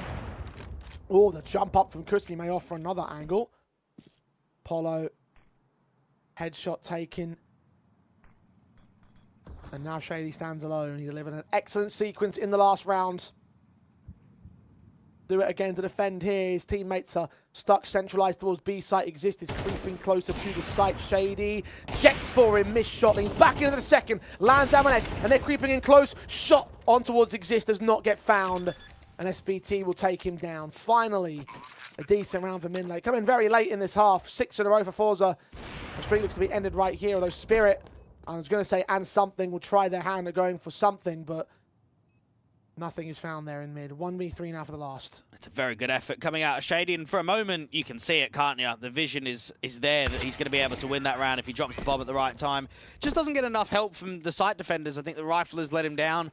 No one puts up impact, so They're very difficult for FORZE reload. Good shot from Polo with the AWP, just pre-aiming the dice jump spot, catches the head, and then that's when they explode up on the bomb site. MINLATE have, well, let's just say just about got their 11th. Executing A with 2 smokes is ridiculous. So I think fundamentally they're having a lot of issues on this T side, and I still rate FORZE Reload's chances to be pretty good to win Overpass in Reg too. Well, again, this is the first rifle round that MINLATE just won in this half. Flash support of Shady. They've communicated this, coordinated it pretty well.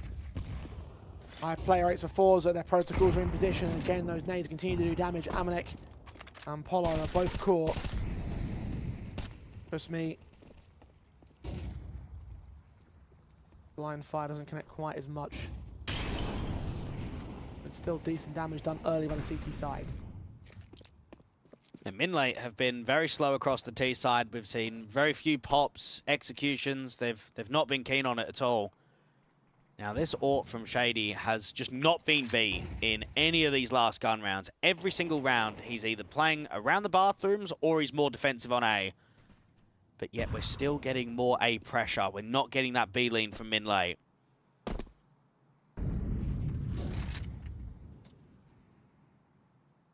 A little bit of nade damage on Crispin's at least tagged him up quite a bit.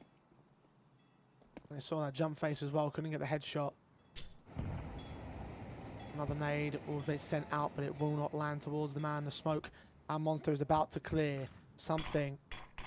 Holding that corner with backup smokes in from his teammate. Excellent timing for it. 30 seconds on the round timer and all. And they're going to have to pop this. They're going to have to break that smoke with the HE, and something could be on for a lot of damage.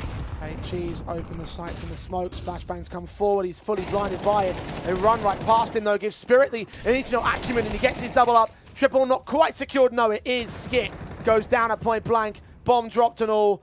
Polo's taken. And it is round done. FORZE don't even break a sweat in that one. Equalising once again over MINLATE. Exists to save his gun. No choice in the matter. It's just been incredibly disappointing T-sides from both teams, right? I look at that first half and think we saw MINLATE being in a position where they win the pistol, then they lose, what was it, the anti-eco. Literally a couple of upgraded pistols here and there, not even armor or util. And then after that, it's a 3-1 start. Then they win one more gun round, and then, well, that's it. We then get into the second half, where we've seen pistol being won, we've seen anti-eco, we've seen one gun round, and that's it. It has been CT dominance from the absolute word go. And right here for MINLATE, they're going to try and force it up all the way. They're going to try and see if they can win 13-11, but I think it's going to be 13-11 in the other direction. I think so too. By state better. Stinix has caught that first. SBT's Tech 9 can return the favour.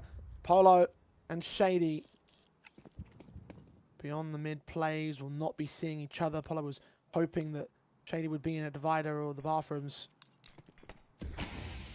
Something today will come in from the team side to telegraph some execution. Of course, Shady's just come from there, so he knows it won't be coming in too thick and fast. Or put an incendiary down just in case. And because he's not seeing anything, they're going to keep 3B, which means you're running into a complete trap. No lurkers at all this time for MINLATE. And they're watching for the boost. Now we'll start to move on to Monster. Spirit. The flashbang going to walk in dry. Something gets his kill. SBT with a responsive. Spirit gets one of his own. SBT doubles up and triples in. Finally, big impact moment from the man. A quadra in the round overall. Plant will be secured. And it's Shady in a 1v2 clutch in. Nade to the site will keep that man at half HP. But his AWP needs to stop regardless. Flashbang seen him, catching him on the jump away. And now needs to get Skit, who plays hidden. Smoke to the bomb. We'll give him the cover. Diffuse Kit's with him as well. Going to be spammed from Skit. Tapped once, just seen. His feet were peeking out beyond that smoke. And that's enough for Skit to hold the round. Clutch open, map point for MINLATE. And so much credit to SBT. That's a round where you're getting put into the mincer. You are trying to walk out Monster through a re-smoke with no flash. And, well, you're just losing so many deaths. Now he has to step up, and he just starts getting entry after entry. With that setup in mind, 3B, double Monster side, that should be impossible. There shouldn't be a way that MINLATE can win that round. But a bit of individual excellence has just got them over the line, and, well, it's the in-game leader setting up an example.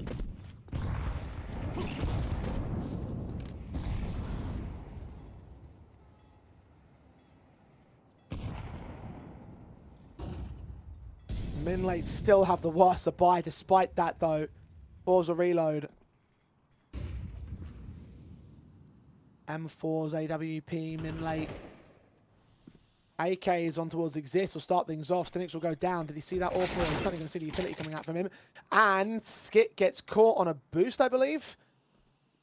Out towards Connector. He goes down pretty handily. Nothing really in the tank for him. And Shady starts leaning in to try to get the tray back to the man advantage when he expects Exist. He does. What a flick. Shady's looked very strong on this AWP in the second half. It doesn't matter where he is. We even saw that flare in that 1v2 where he was rotating in from heaven in the last round. Now, you've got a very similar setup from FORZE Reload. They're happy to keep the AWP solo A and then just stack numbers on B. Now, Polo is hoping for a jump face, a jiggle, anything. He's just posted, waiting for this pick. Does Shady give him what he wants? Footstep was made. Polo's going to watch for it, but Shady's not moving at all. SPT is going to close the distance. Galil at point blank to walk into the man. Utility is sent. Shady checks the angle, doesn't hit the shot this time though. MINLATE are given another chance. And they should plant open for bank here. This is a very good position for Polo to post. SPT goes back in over and plants down default back of dice. You've got something coming in from mid. Is he going to be watched out for? SPT is going to turn his attention that way. Amanek, meanwhile, waiting for the smoke to clear, waiting for the CTs to move through it. Open space. Kusmi and Spirit so close to contact, but Amanek so slow to respond. And now this mid player, this con position can be struck upon by something. Both players' heads are turned away from the site. Polo, excellent frag, but now they're on the defuse. 5 seconds to the stick. Kusmi gets the kill. Polo, Take9's pulled out, but he can't get his man. And it's 12 apiece. FORZE will take us the distance. We go to overtime on Overpass. Oh, Amanek just needs one, doesn't he? Just one kill out there from the truck. Just catch a single one of those rotators coming up from Dumpster, and it's pretty much a done deal. They deal with that connector player easily. Then it would have just been 2 players spamming against the last player on the bomb. That was so close. And a very good moment for SPT to actually be able to fight against Shady and win it. I think that's been one of the most difficult aspects of MINLATE on this entire T side, is dealing with Shady. When they've hit A, they've lost just so many casualties to him. FORZE Reload survive. 12-12.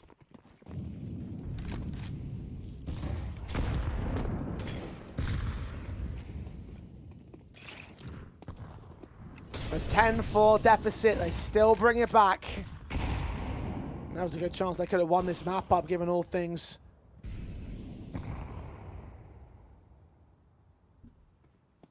Forced to play out MR3. Magic number is 16. It goes to overtime, just like a map did in their previous meeting. Wasn't Overpass last time. This time it will be. M4 of Kusmi to engage that player in con. The flashbangs. He sent in to try and force him away, but no such responsive for MINLATE. Still creeping around in their various positions, the default. Well, we haven't seen short water being taken by the FORZE Reload side in their CT half, and the way that Kusmi is spamming and jump spotting indicates to the T side that there's no one here. So I think Spirit will get a pretty easy kill against Skit when he comes out of con. Flashbangs up, Spirit taken aback. Advantage MINLATE at the 35-second marker. To quickly rotate these players in and go for the execution. You've got those lurkers in mid that are still flashing their way out, trying to draw attention into this bomb site, but there's a lot more noise being made here. Bomb's going to last second rotate here. This has to be real fast from them. They've got Shady on the back, and Stinix just knows, I need to just drop the bomb carrier. I need to create chaos. Sees him, shoulder baits out. It's Shady's AWP that actually catches Exist. 13 seconds and SPT gets that responsive. Bombs on his back, still swinging from the bathrooms. Man, and the flick misses from Shady, but he doesn't get punished for it. 6 seconds. Kusmi now on site. Skit goes down. Amanek with a kill, a double up secured, and the bomb barely goes down in time. Something in a 1v3, gonna have to fall back and save his gun. Because MINLATE are back in the lead. Oh, Stinix again gets nothing, and then Shady only gets one. That round is just so set up for pure death. But it just looks so rough there for MINLATE. Time is so low.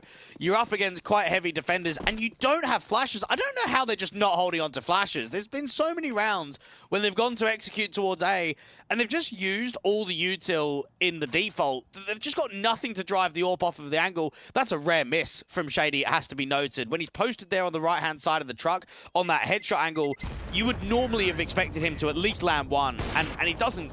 He tries to fall back, he's playing around, he's just struggling in that round.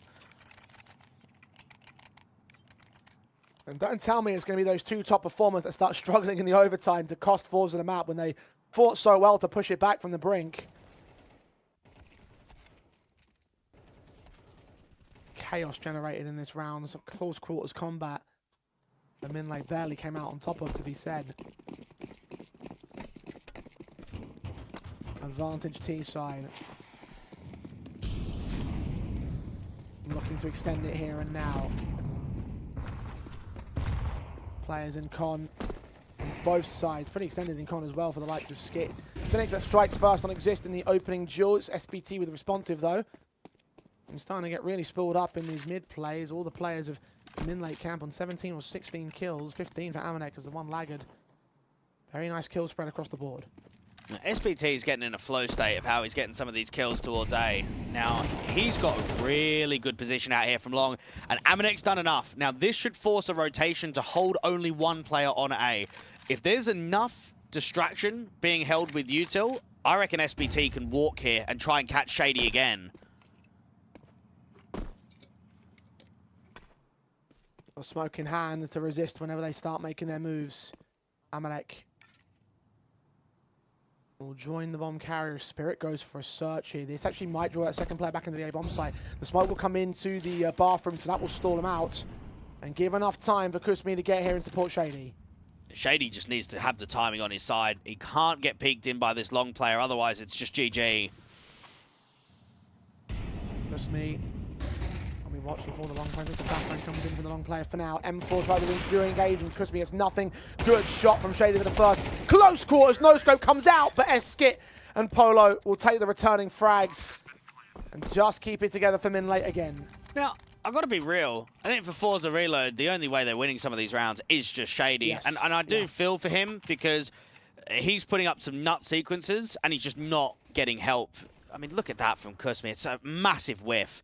That's a bit of a free kill out there from the truck, and yet you want, what, your AWP on A to basically get a triple kill every single time there's going to be an execute. And perhaps that's why they keep hitting A. I know that they're losing a lot of fights towards Shady, but they are winning the rounds.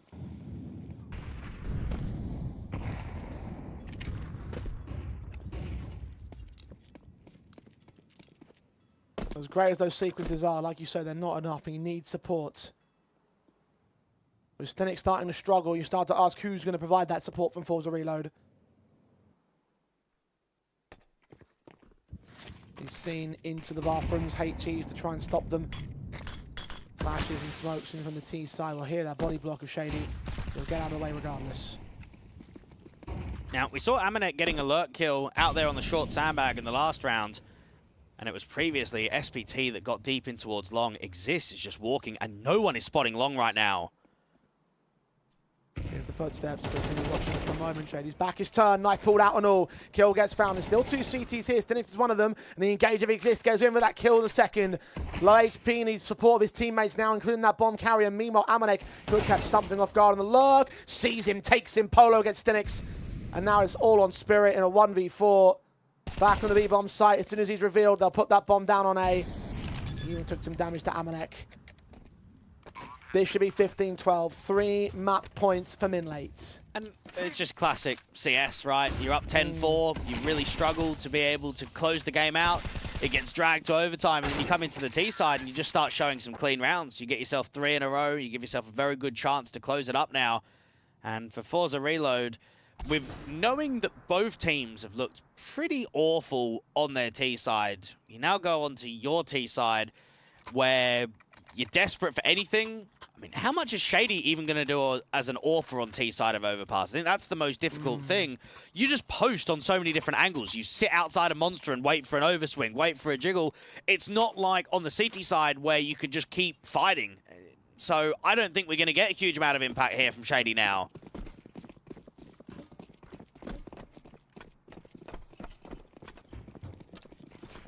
FORZE may have let him down.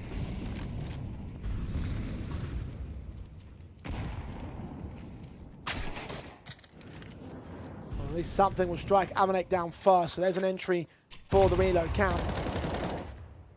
HE's don't land deep enough there towards Con, so Exist can't see anybody of the T side, can't reveal any of their presence. Meanwhile, Monster Smokes will suppress any access to that viewpoint site from that particular angle. Something will be known out here as he trades bullets, but neither of them connect. Does get one found by Exist. The HE's returned to him so well. They want to try and get a reboost, but Stinix is waiting for it.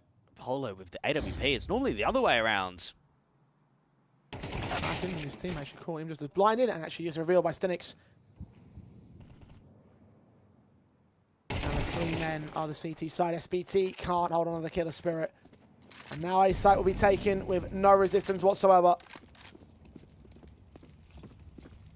Running angles do not need to be cleared because there's no one here. FORZE Reload will survive a round.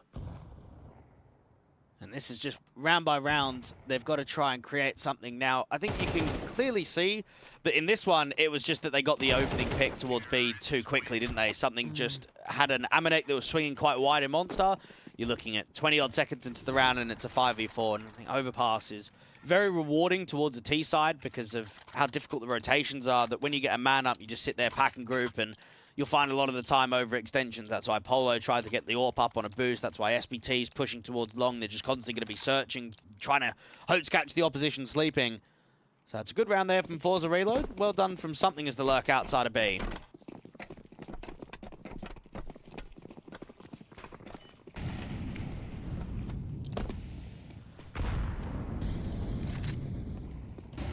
And the existing skit.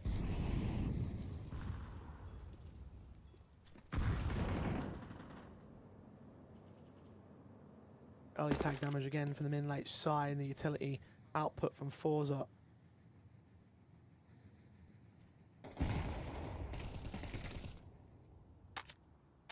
Too staunch to deal with the blind sprays. The CT side not being found beyond the wood wall. Flashes over jump face for information. Two HEs coming to Amanek, and he's as good as dead.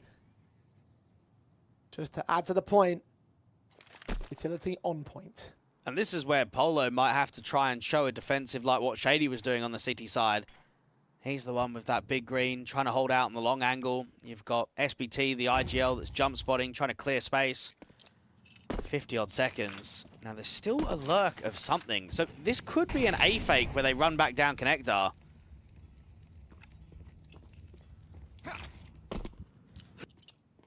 We've got two men rotating into the ace stack here for the CT forces. Polo takes the casualty onto long. Utility is sent up. Exist is so focused on this defensive line. He rotated in from B, but it's starting to get an inkling of what's going on here, so they'll be quickly back on their pass here. MINLATE get a good read on this. And the T's have not executed just yet, so it might be second thoughts. Finally, the smokes and flashes start to come in. They haven't got any of their angles set. SBT, can he peek in time? Can he catch Shady? No, he can't. HE sends Skit, charges for that smoke, gets a kill for it. SBT's caught back. Oh, Exist also on the site. Combines with Skit to remove elements from play. Something's got 3 seconds. A double up secured, but the AWP hides. And Polo, that is enough for him. 16-13. MINLATE, last second decisions get them past the finish line, and they will take Overpass. I'm being funny, Jay, but that was an absolute joke of a last round. I can't believe I've just seen that. That fake, I actually think, is pretty well executed. I think that they've got themselves a lurk outside B, they've got themselves a short water player, and they are fully over-rotated, Amanek and co. There's no denying what they've been able to achieve. Why are they not in BJ? Why have they rotated all the way down and they're just sitting there, bro? I cannot believe how long it takes the heaven smoke to get up. What a joke. Yeah, it wasn't a very clean game from either side, let's be honest here. It just goes to emphasize my point at the start of the show is I don't see either of these two teams surviving another 1 or 2 rounds after this match, and one of them will have to do so, and right now MINLATE are in the best position taking their opponent's map pick, but honestly, it's very much an up-in-the-air situation for me now going into the second one. It is their own pick of Mirage, but yeah, I'm just giving little faith in both of these sides right now, Blake. No, I don't have any faith at all. And I look at being 10-4 up and think, first off, should have been closed in regulation. Gets out to overtime, it gets closed.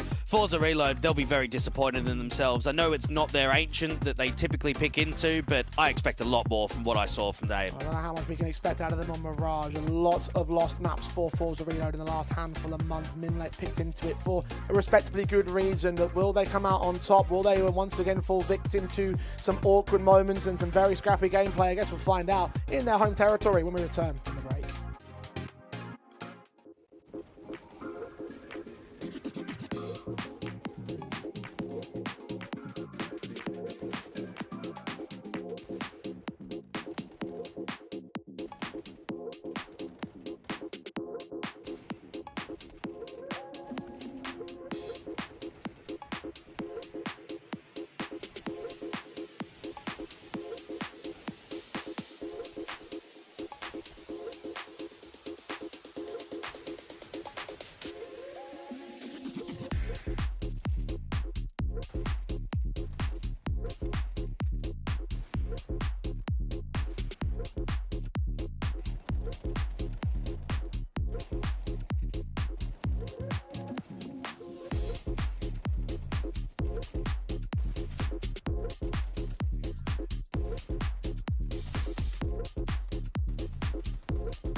I'll keep going till my speaker tone blows.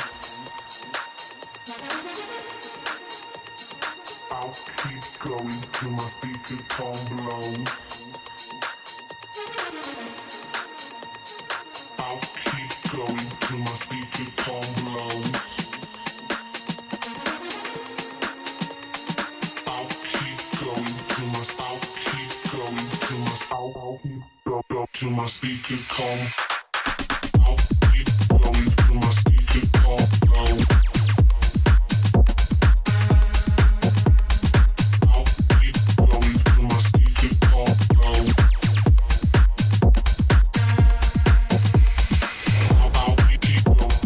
I'll keep going till my speaker tone blows. I'll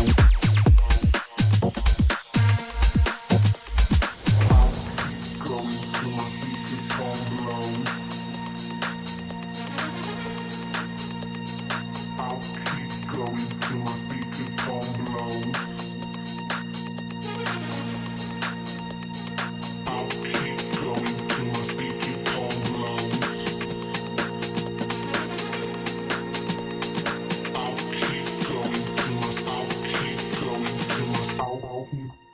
Till my speaker come. I'll keep going till my speaker come blow. I'll keep going till my speaker come blow. I'll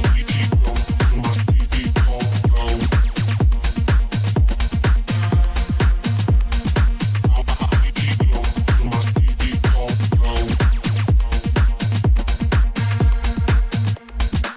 I'll keep going till my speaker come blow.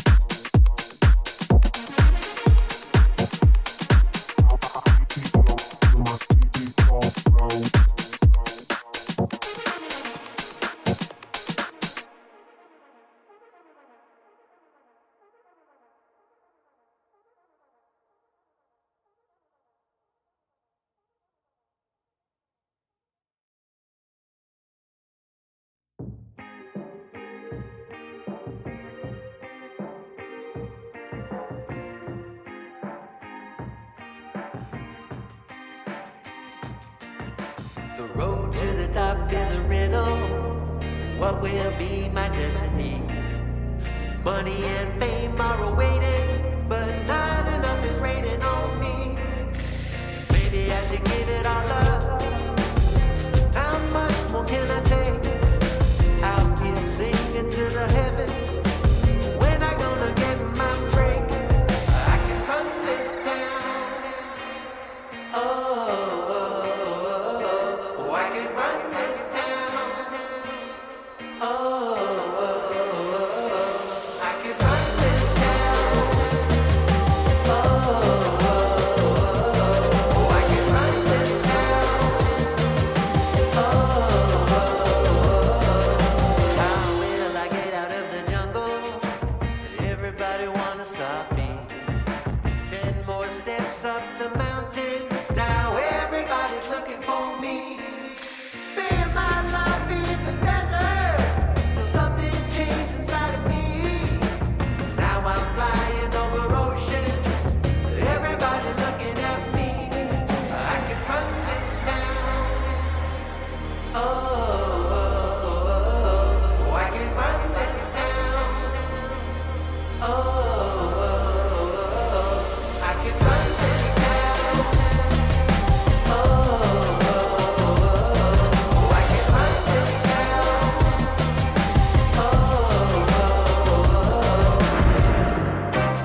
Nothing to smile at after Overpass for either MINLATE or FORZE Reload. I guess a little bit for MINLATE because they did actually win the map up, but it was a very messy affair, and that applies to both sides, unfortunately. As we move towards MINLATE's own map pick of Mirage, you kind of hope that they can get some confidence on the board, Dweg, but as we said before the break, I think we are both of very little faith.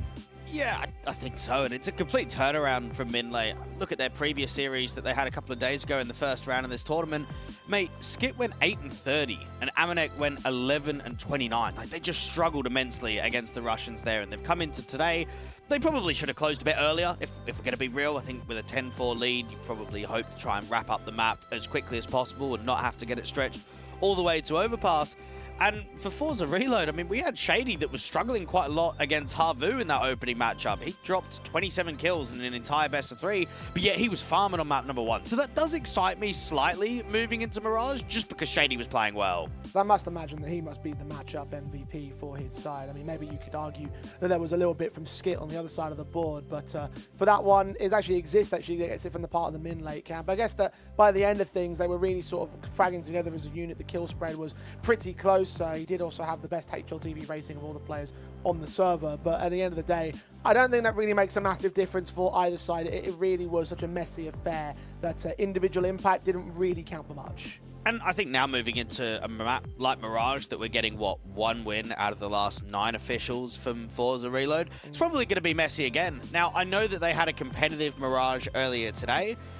However, they were down 2-10 in the first half on their city side and somehow found a way to stretch it to all rounds in regulation. I know they didn't win it against Omega, but that's kind of crazy that they were down by that many rounds and they still made a game out of it. So there's a chance here, just because FORZE Reload were able to win Mirage last time out, that it still goes to a third map. It's just that there is going to be quite a bit of favoritism towards SBT and the lads to get a 2-0 and to finally get a win over this FORZE Reload organization. Yeah, as I mentioned before, 2-0 in the last head-to-head. Mirage was played out. That was one of the overtime results. So the 16-14 that ultimately ended up seeing MINLATE eliminated from that CCT event. So now a little bit of payback is available for them here and now. And given the fact that they're coming into this map up with a map in this series already, now having taken Overpass twice over the FORZE Reload side, you do look at them and say, right, this is their chance to make it closing time.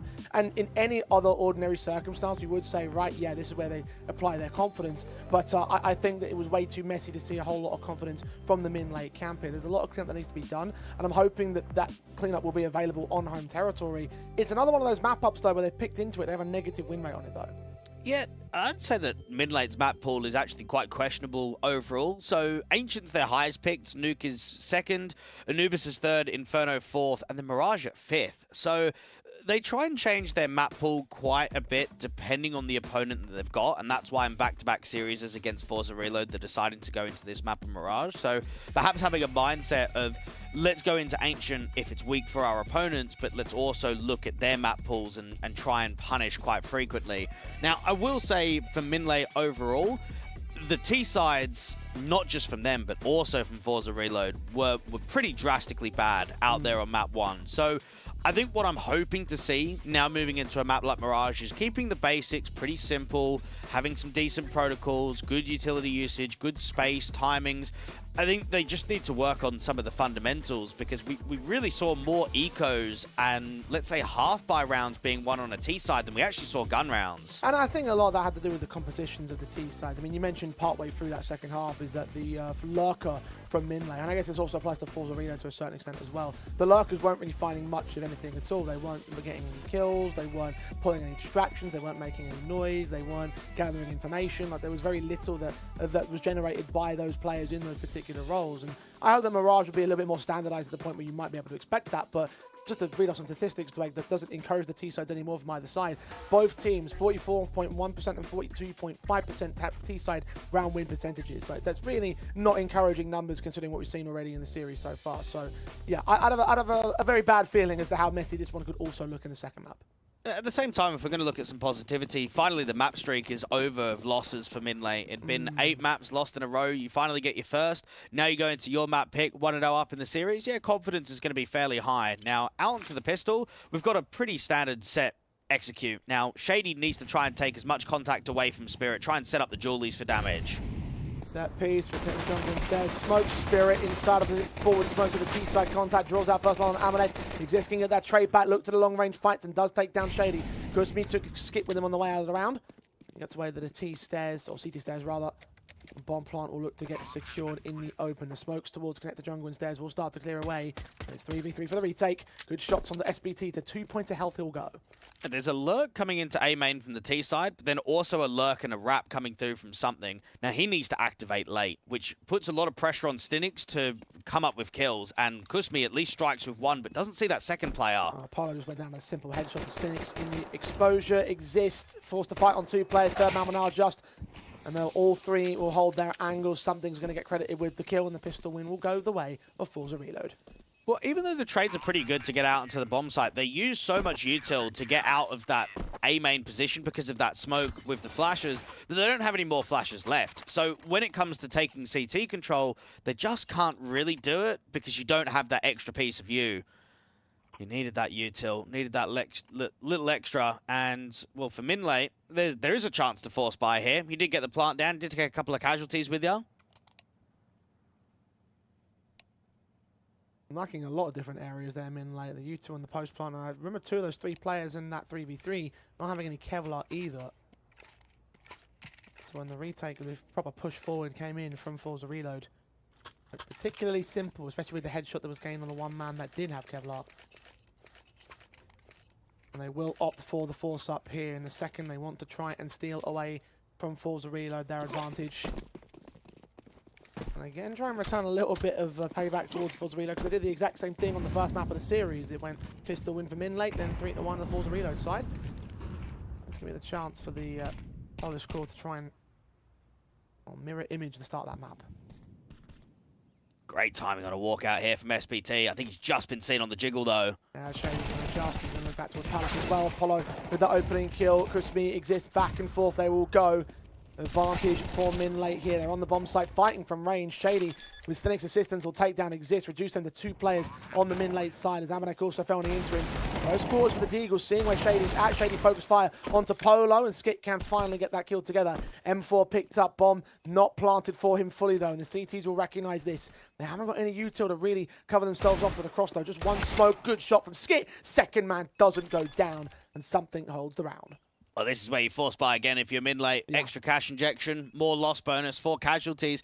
A bit of a shame that the CTs don't have that round cleaner, because Shady wins the round off of what I would say is info alone. Knowing that you've got Palace players just contacting out, it's going to be an A crunch, and you can set yourself up accordingly.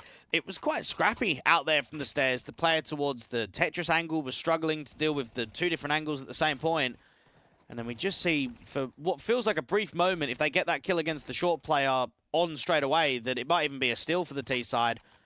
Not to be in the clutch. And the force buy coming through from the MINLATE side really needs to come up big here. You've got to force that reset straight away.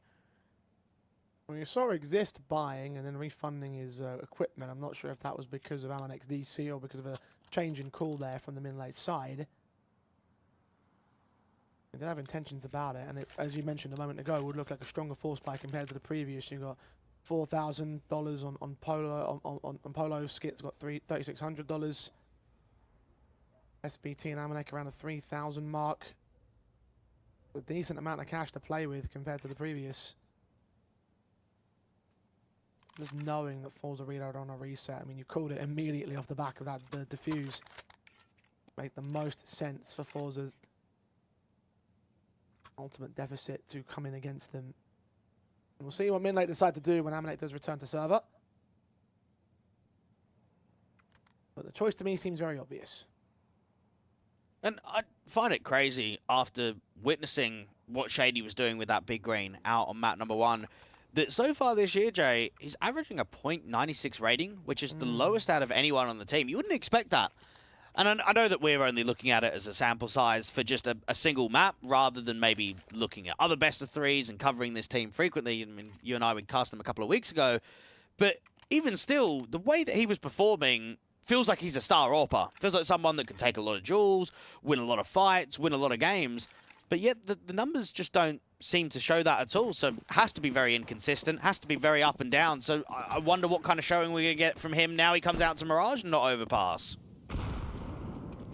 And big green guns in the hands of Shady now. Balls are spared, no expense. There and no passiveness either. Spirit Court looking the wrong way just for that opening kill. Can't stabilize against Kusmi. Polo will take down the trade. Amanek fell in turn to it. It's going to remain at a 3-on-3. No man advantage for MINLATE here. Bomb will look to commit to site and probably get planted pretty quickly as well. Polo needs a fight and he needs a clean one out here towards spawn. He's got no more flashes. They've only got an incendiary to use. Molotov's deep in jungle, will not force anyone back. SBT's hunting for map control away in the open. Stenix is a concern here on the catwalk. The bigger concerns are coming in real quick towards CT spawn. Noise was made. Something is looking for them, but they're held behind these smokes. Finally, one man is seen. Stenix will catch SBT extending out towards mid now. They've got a war on two fronts to deal with. Something fighting Skit. Polo only gets himself some damage. And it's a nice, clean enough retake from FORZE Reload this time. 3-0 on the start. But they're just not doing anything in the post plant. They're not taking space away. Yeah, you might have been able to hold top con and jungle, but you're not dealing with the player behind you of Stinix that's coming in from con. You're not fighting against those CT individuals, and it's a lack of util on the posts. Now, I know that when you're force buying, you're never going to have a huge amount of util as it is anyway.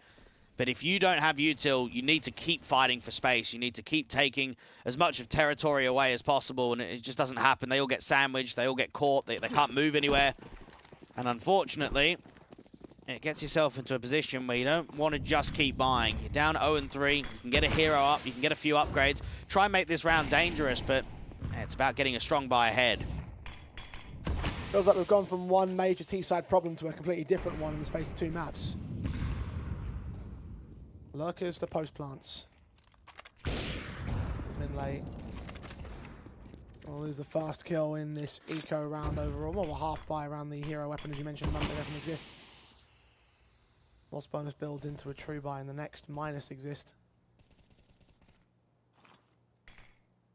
Casualties and a round steal is wonderful from his perspective, but goes down on first contact towards Stenix, 5-on-3. And now you start reflecting on Overpass being an 11-11 game where I think we both thought that FORZE Reload were going to be in a position to close in reg. They now come out into Mirage and they're steaming. They're starting to get a few rounds. They're starting to look quite confident. This hero buy is not getting anything at all. Polo's now the last one left and they know that he's out towards Palace. So it's about to be a clean 4-0. And MINLATE, well, if they don't deliver in this first gun round with a victory, they are really going to struggle to hold weight here on their map pick. Coming a little bit late for all the force buys. And still has limitations for exist to get the full utility sets out. Galil for him. The AWP is on Polo. And the AKs are there for everybody else. Meanwhile, 2 rounds in a row where FORZE have really kept a lot of players alive. The economy can really build up for them.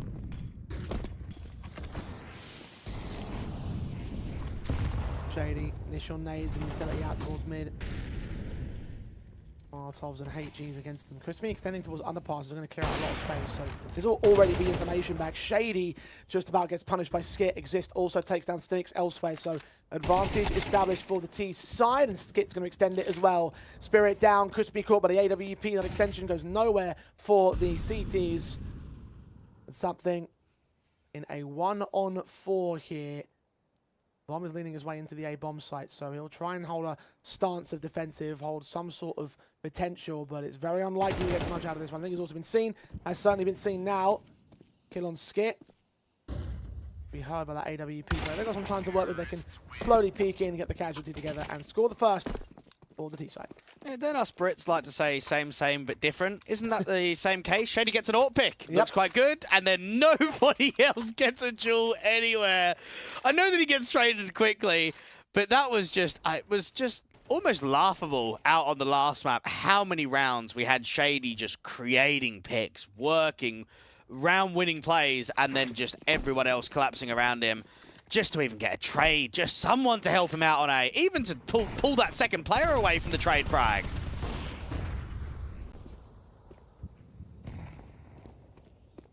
Start getting tally going how many times it's happened, because you are right. There's Orp lands a leg shot this time, which Kusmi can deal with on the HE down. Spirit's going to find SBT on the opening exchanges. That's 2 men down and round. That's the bomb being dropped as well. The CT should start to rotate towards. And MINLATE are really up against it to try and recover this round right here. Stinix will burn quite heavily to exist. There's no casualties yet. Well, it's a shame that that player of Exist does not have a HE and only Polo does, because Stinix would have fallen for sure. Now they can try and molly him again, but it's only one player. They need to draw out this crossfire. They need to try and get one of these short players or the jungle individual instead. The Molotov does force Stinix to go for a peek in. Counter flashes outside of the sniper's nest. Will not see a peek from Kusmi. It would be suicidal to do so. Meanwhile, Skit's making moves over at ramp. Orpa gonna flash his teammate forward. Cover the bomb at the very least. The flashbang does nothing towards Shady. Engage against Kusmi. Does get taken aback. Polo. Player's right behind him beyond that cinder block.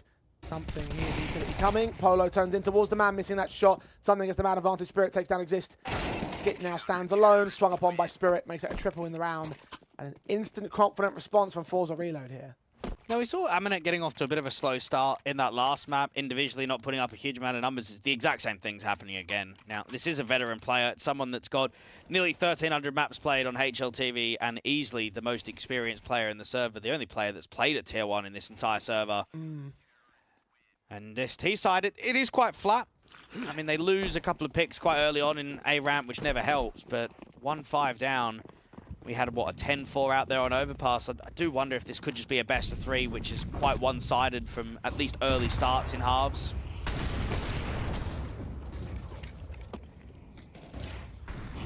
Oh, tagged up so much, so early. Instead, it's going to find Skit on the opening casualty. That's 100 HP. Taken out in an instant, and very little damage done in return to FORZE Reload.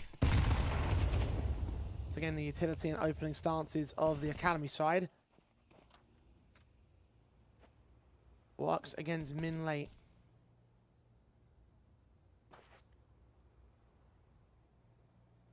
No signs of trading the man advantage, and as slow as you like these T-sides to be, Exist does go for a decent duel on Kusmi, so that's a start for the MINLATE camp, and a 4-on-4 advantage traded.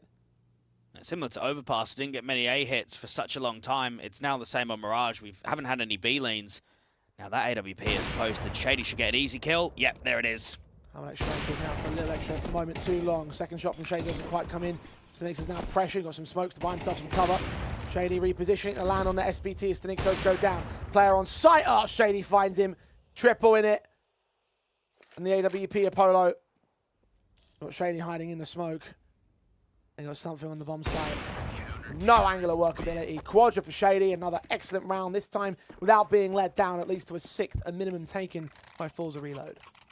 Shady got the call up quite early on in his career to one of those RMRs playing with the Kuzar boys in the far east of Russia, but has spent the majority of his career on academy projects. He was a part of VP Prodigy, he's been part of FORZE Reload and now been on the bench and only been brought back because they're struggling for pieces in the lineup. They're probably thinking about a new direction with adding Pashnoy as the head coach. And this has been back-to-back maps where he's looked phenomenal. He's played very well as their Orpa.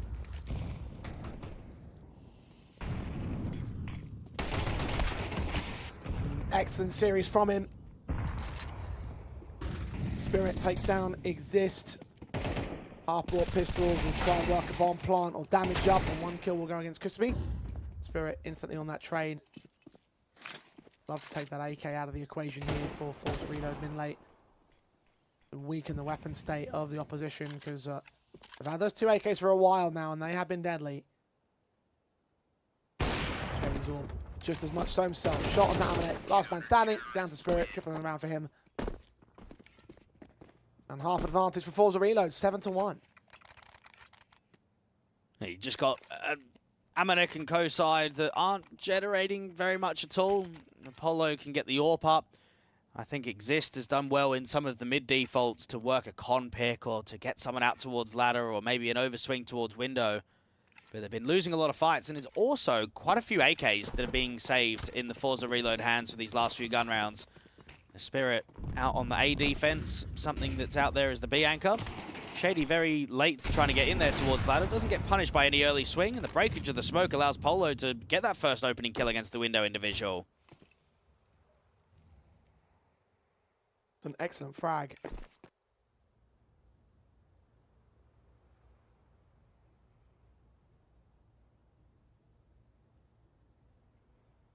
Coming few and far between right now for MINLATE, but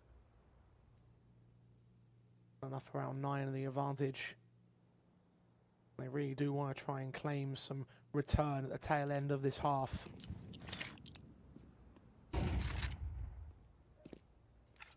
Matches in towards mid. Now that underpass players start to establish some more permanent presence, the CTs have generally put together a bit of a stack into the A bomb site, and Shady still watching out from the mid access, expecting them to be present, and indeed there is. SBT, it's around a little bit too long. Oh no, that smoke doesn't land, and he burns to a crisp. Skit gets something on the execution. Spirit and Stinix are going to try and hold them off. One kill found out of Palace, and the second player's hiding at Firebox. We're going to wait for that bomb plant to get tapped, and when he does, he'll strike him down. Amanek gets checked upon. Kill gets found. Bomb cancelled for now. Polo needs to press in. Stinix's leg shotted. His teammate's dead, and the Glock pulled out for Polo will be enough to get the double in. A little bit panic there for MINLATE, and damaging round there put up by FORZE, but it is a second for the T side.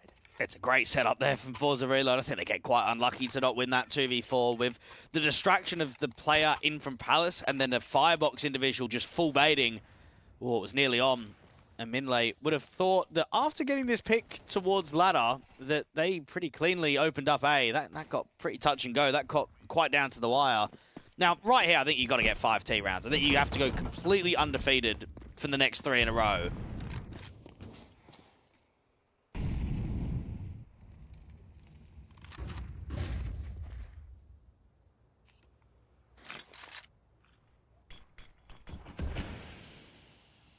Still got 4 buys in from FORZE Reload to stop that though, so it's no guarantee.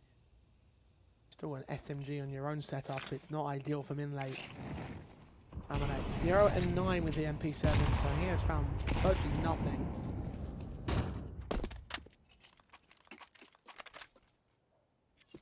That veteran impact not felt. SBT starts walking into short, looks to be a B split. That AWP out from the van could be dangerous. If Shady gets first contact with a kill, he'll try and repos and then just try and block. Just try and set up this crossfire between him and something. Still landed that headshot on Amanek. Incendia is coming in. HEs takes him. Frenchman down. Exister strike back 1 other kill, so that's a 4-on-4 with potential to rotate in, and the bomb indeed is going to make its way out. SBT cut those rotates advantage. Set up by the CT side here still. HEs land a little bit too deep, so Stinix is unrevealed towards Skit. He charges through that smoke. Stinix gets that kill rather easily. SBT strikes back. Shady is down. And now the A site knows that they're coming in from this CT corner angle. Engage against Stinix, just gets nothing. Polo, 15 seconds to save the AWP because he hasn't got enough. Not enough time, not enough util. Not enough potential to clutch this 1-on-3. And there won't be flawless from here for MINLATE. 8-2 for FORZE Reload. And it's the same conversation with the lurkers just not doing anything. Yeah, Exist may have been able to get 1 in top con, but look at SBT, right? They're trying to cancel the B and go pretty quickly underpass into con. He's in a really good position. He's waiting to cut the rotates out for market, and they're just not really moving. Those 2 B players are pretty happy to sit there. Now, eventually, he does catch the AWPer, but what, 15 seconds too late? He needs to get that kill instantly. He needs to create a lot of chaos. And it just doesn't happen. And they run into that A-bomb site, and it's just an easy hold, especially when the HE doesn't even properly break the smoking connector. That never helps either.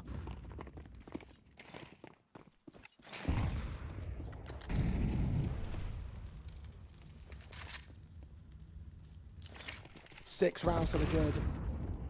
Fast out. Already the AWP if Shady's caught one of SBT. Stinix to catch another one. Amanek down on the short access. Exist gets very little against Chrismy. And they'll just dismantle one CT defensive. Nothing from MINLATE in this round and in general in this half. The only silver lining would be that FORZE's T side doesn't look great today either and don't have good statistics on this map up. As I say, nothing of your own performances. 9-2. And most likely 10-2 at the turn of the half with the way this is going. I think what's been so disappointing throughout at least this second map is that if a few rounds go differently on Overpass, FORZE Reload definitely win that map. If a few rounds go differently on Mirage, there's just no hope for MINLATE. The way that they've conducted themselves across defaults, how they've looked on executes, they've been completely outclassed. They haven't had many chances here.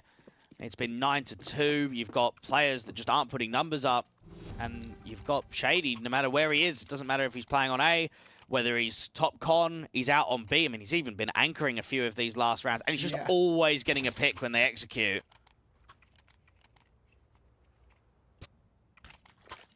He's my man of the match quite easily.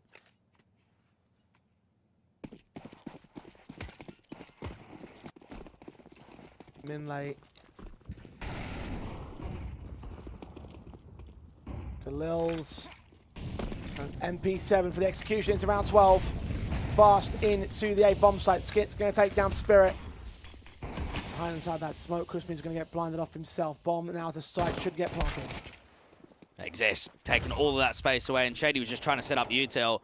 Now SBT out here from the default angle. Just try and block. Just try and stall for as long as possible.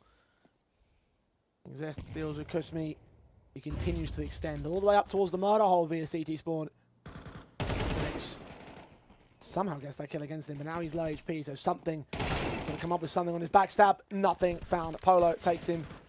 And looks like there will be a third round of consolation prize for MINLATE, but at 9-3, the half advantage certainly sits with FORZE Reload on CT side. And now you just start thinking to yourself, when's MINLATE going to get his first kill, Jay? Does it even happen out here on Mirage? I don't know. I guess we'll find out. It will be towards their CT defensive. Going to be a massive pickup from MINLATE, though. They are well behind at the turn of the half.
This is a shakedown.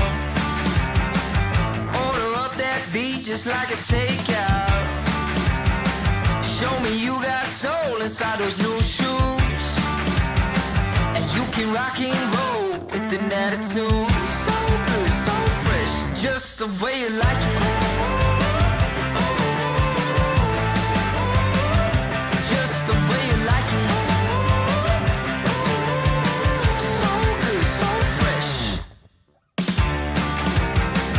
You're the new MC, you got the remix. Keep it on repeat, just let the beat kick. Everywhere you go, you bring the roof down. Everybody knows you got your own sound. So good, so fresh, just the way you like it. Just the way you like it.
Been nothing but nothing burger T-sides all day long so far. 3 rounds scored by MINLATE on their own map pick as FORZE transition to their T-half. Will they have enough of a burger here to actually get this map over the finish line and take us to a third leg? It doesn't feel like it. Definitely not. A 9-3, you'd imagine, gets wrapped up pretty quickly. But yet again, 10-4 went to overtime, so maybe anything is possible in this kind of game. Now, something has got a lot of space out here deep into the B apartments. And it's probably going to be quite a fakey round. You've got a lurk in Palace, you've got another lurk towards top mid. It's indicating a B split, but just wait to see how late Spirit activates to try and cut rotations. It just takes early damage. Here come those smokes. Skit stands alone, flash blinded entirely. Goosh to 9 points of health. This ain't looking good for MINLATE. Stenix takes the kill. Spirit and his lurk will now be seen, but they know they've lost control of that B bomb site. This is all just time stalling and distraction. Plant comes down. And where are the kits for the CT side? I don't see any of them in play. Exists. Back turn towards something. Something takes the kill. Making it look particularly easy now. FORZE reload. Pistol win in sight in the end of the map. Looking to be in sight as well. MINLATE. Engages. Found for something. Stenix. Polo. No chance. 1v5. Run down to the backstabs. Something ends up with a triple overall. 10-3. And the end is nigh. Mirage.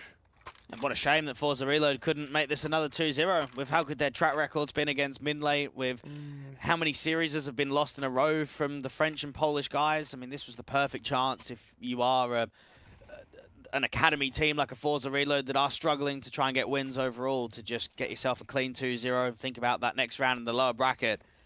But not to be. You've got to at least try and get this towards a decider, which I did think Ancient was going to get picked by them, so it is positive from that mindset. But very disappointing here from MINLATE, and, well, I don't think we're going to expect much on this eco, and probably not much on the very next gun round either.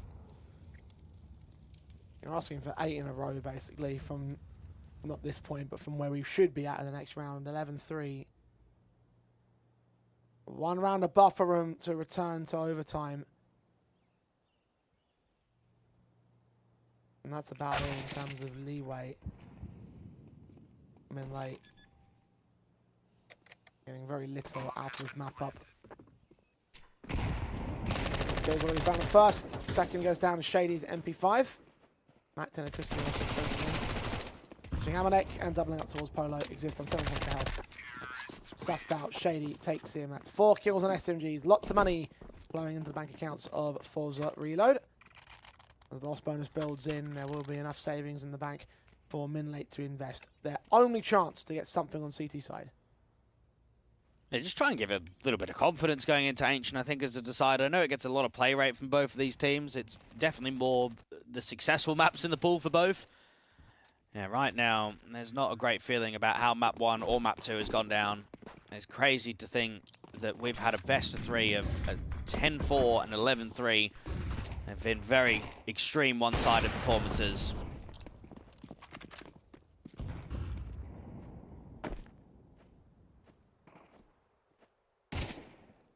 At least FORZE Reload drove their differentials back to an overtime. MINLATE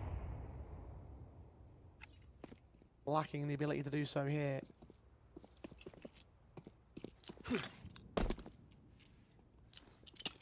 Can this round change any of that?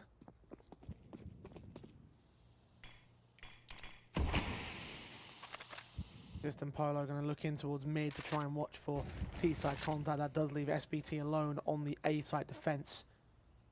Adjustments can be thick and fast from the CT forces, but something's got them spooked here. They're drawing a third player out towards the B-bomb site, so in at ramp, execution will be inbound. There's counter util there from Exist. The smoke on towards Palace. Flashbang available to put SBT in aggressive or just to block for the T-side line. The third player does rejoin the defensive, so can hold passive for at least a little bit. Flash forward, SBT caught by the AWP immediately. And now it looks to just be a cancel, or at least a double pump coming here from FORZE Reload. That flash play looks so good. That's a shame that it doesn't work out. Now, they're still leaving lurkers. I mean, it's crazy to think that they're cancelling, going elsewhere, and yet you've still got 2 players selling them on the A fake. And when you're down 3-11, you are just going to over-rotate, aren't you? You're just going to get completely sold on this. Especially with Spirit acting up to the bomb site, dives in on Exist, still gets a kill for it. Player Sandwich could get out here. Skit gets a couple kills together, and now that confirms what's really going on. The Molotov down at the B bomb site will telegraph it. For Mars and M4, so far away from the bomb site. Might just be best to go back and pick up those T-side weapons. Even then, I think they're the weaker of the two. There was a Galil out for the first. I don't know about the second man. And then M4 recover for Skit. The save call having to get called. MINLATE have to try. Good old 9 in a row to overtime. You just don't see it happening, do ya? No. It's been a very rough showing from them, and I just can't believe that Amanek is still 0-14. Yeah. It's embarrassing. It's not good enough. I think that you are going to get games, any player that can underperform, that can struggle to get frags up. But when you've played in a major grand final, you do have to be held to a pretty decent standard, especially when you're going up against a team that's outside of 100 on VRS. I know that Amanek has been caught in this, let's say, tier 2 bubble for quite a few years. I mean, he's probably been here for, what, a good 4 or 5 now, ever since being dropped by G2. But even still, I mean, this is just not on it. If you're not bringing frags and you're not IGLing, then what are you bringing to the table? What is your experience leading this MINLATE team to? Well, I know he was a support player in previous teams, but like even support players don't go 0-14. Like, it's not even about the major and his history of being in a major final. It's just being a good player at this point, which right now in this map up he is not. Exists, tanking damage, Skit's aggressing in towards mid. He's seen, Kuspi takes the kill for it. Advantage, FORZE reload.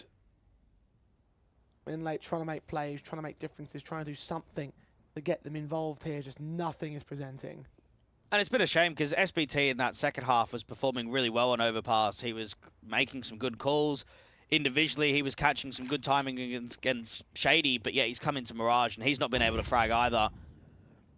Kuspi's not getting any more pressure out here towards mid, and I like in the 5v4, in the round that's going to close Mirage, you just pack and group. You don't really try and continue too much of a default. There's still quite a lot of time left on the clock, and Kuspi can late lurk. He can cover underpass here and cut rotations against the short individuals. SBT spotting players, smokes come down, HGs. Damage being done, but he burns to 24 points of health in his minimal return. Kuspi, in the meantime, will act out towards that B bomb site, which actually draws a rotation away. The B bomb player actually could well get caught up by Amanek here. Engage of Polo. Amanek gets the kill. There you go. Finally, one frag found. But now what's left? Advantage still sits with the T side as something extends that advantage on SBT down towards CT stairs, and Amanek and Polo. A lot of work needs to be done. 2v4 retake. One kit available to them. Polo is that man. Amanek to be the first player forward. Shady's AWP is also posted to the angle. Smokes go up. Won't cover the cross, so he's still set and ready. Forward engagement. Now lands Polo. The last player, Amanek, 1v4. Gets a secondary kill out of the round, but nothing more than that. 13-3. FORZE reload. Dominate their way through MINLATE's map pick. Just shot him, wasn't it? There's nothing out there at all from them. No, and I would say frustrating at the end, because if you are SBT, you're thinking, well, who are we even playing against? I don't know what's happening in that last round. They have all of A, and yet the bomb is deciding to go B. I mean, even the lurk. Why is the lurk on B? Why is the lurk not just coming underpass and just making sure that you have connector space and jungle? So they are very gimmicky at times. However, you've just been out-dueled, you've been outclassed out there on Mirage, and you're now going into an Ancient where you've had very one-sided performances in both sides. I know that there was a bit of a comeback out there on Overpass to at least drag it all the way to overtime, but it's been a disappointing start to the series. I'm hoping that we get a cleaner showing out on Ancient, just with the amount of play rate that we get from both of these teams. I mean, yeah, I don't even know what to expect anymore at this one. It's been so messy from both sides and so weird and so awkward and just so not good, really, from both FORZE Reload and MINLATE. FORZE Reload at least posting up a one-sided map up here will restore some confidence in themselves, but honestly, I still have no idea what Ancient is going to look like. It's a bit of a map win streak from MINLATE, so maybe that could be something a bit more positive in their own regard. But as you said earlier, FORZE Reload, this could well have been their own map pick in the series. And when you do have a map like Ancient coming through that gets floated as a decider, you know that opening starts are going to be very key, so you probably look at some of your more impressive entities. You look at Shady getting on the AWP as quickly as possible. I can't even really remember Polo AWPing, if I'm going to be frank. I think back to Overpass and I look at Mirage. I know the economy was never really great for them, but it's just not comparable at all. Shady has not only been the better AWPer, but he's been the best player in the entire server. Now, might telegraph FORZE reload, slight little extra linchpin over the MINLATE side. Can that linchpin apply towards our final map of this series? We're about to find out after this very short break. It will be Ancient to decide who is going to get eliminated and who carries on here in Cup 1 of the ESL Challenger League.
I'll keep going till my speaker tone blows.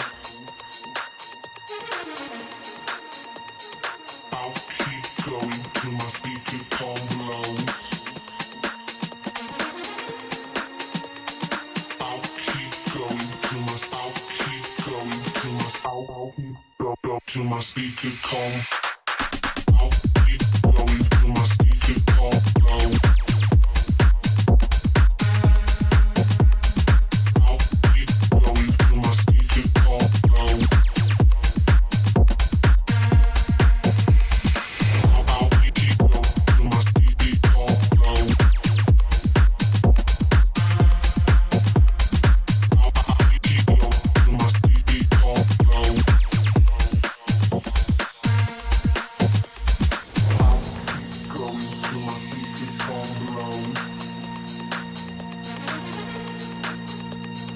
I'll keep going till my speaker come blow.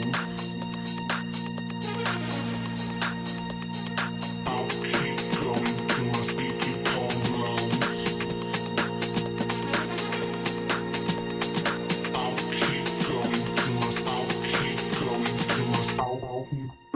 till my speaker come blow. I'll keep going till my speaker come blow.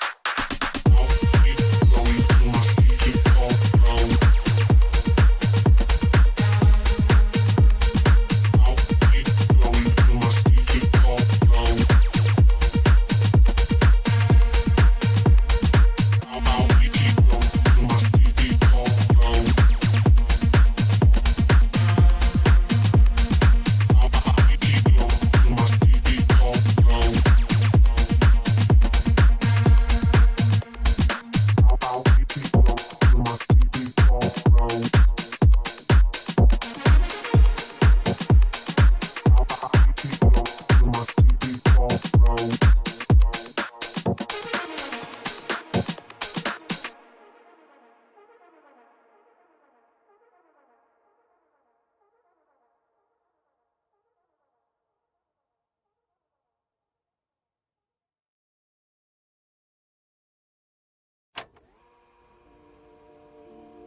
this is a shakedown.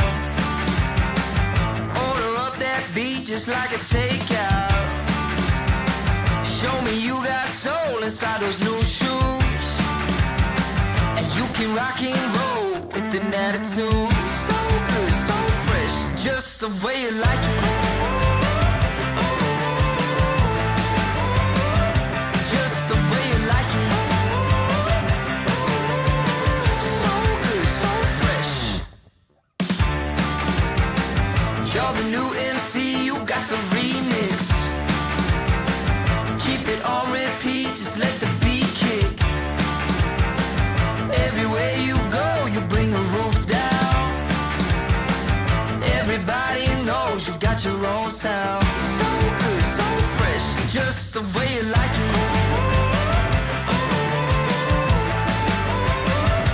Just the way you like it. So good, so fresh. Yeah, you like it, the way you like it. Oh, yeah, you like it, the way you like it now. Yeah, you like it, the way you like it. Oh, so good, so fresh. Get up on your feet.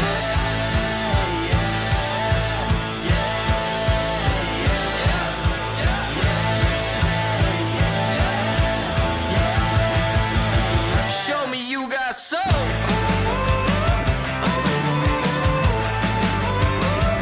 Just the way you like it. So good, so fresh.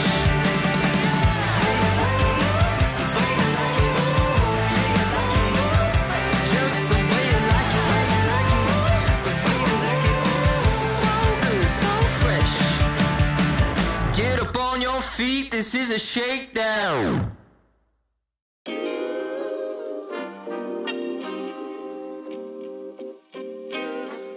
Sometimes you gotta pray for a victory. Yeah, I'm overzealous when I'm thinking about the cash flow. I never had no handouts, just came natural. I've been tested so much, all these wrestlers nice. All these different situations that I've been through. I seen pain trying to creep in through the window, but now I'm sliding through the hood in a benzo. You gotta separate yourself just to elevate. I keep some drink in my cup to see through the hate. Sometimes on the road to glory, you gotta press the brakes. I got a lesson plan for all my past mistakes. I swear I'm proud of all my best and my worst days. Proud of on my feet when I touch the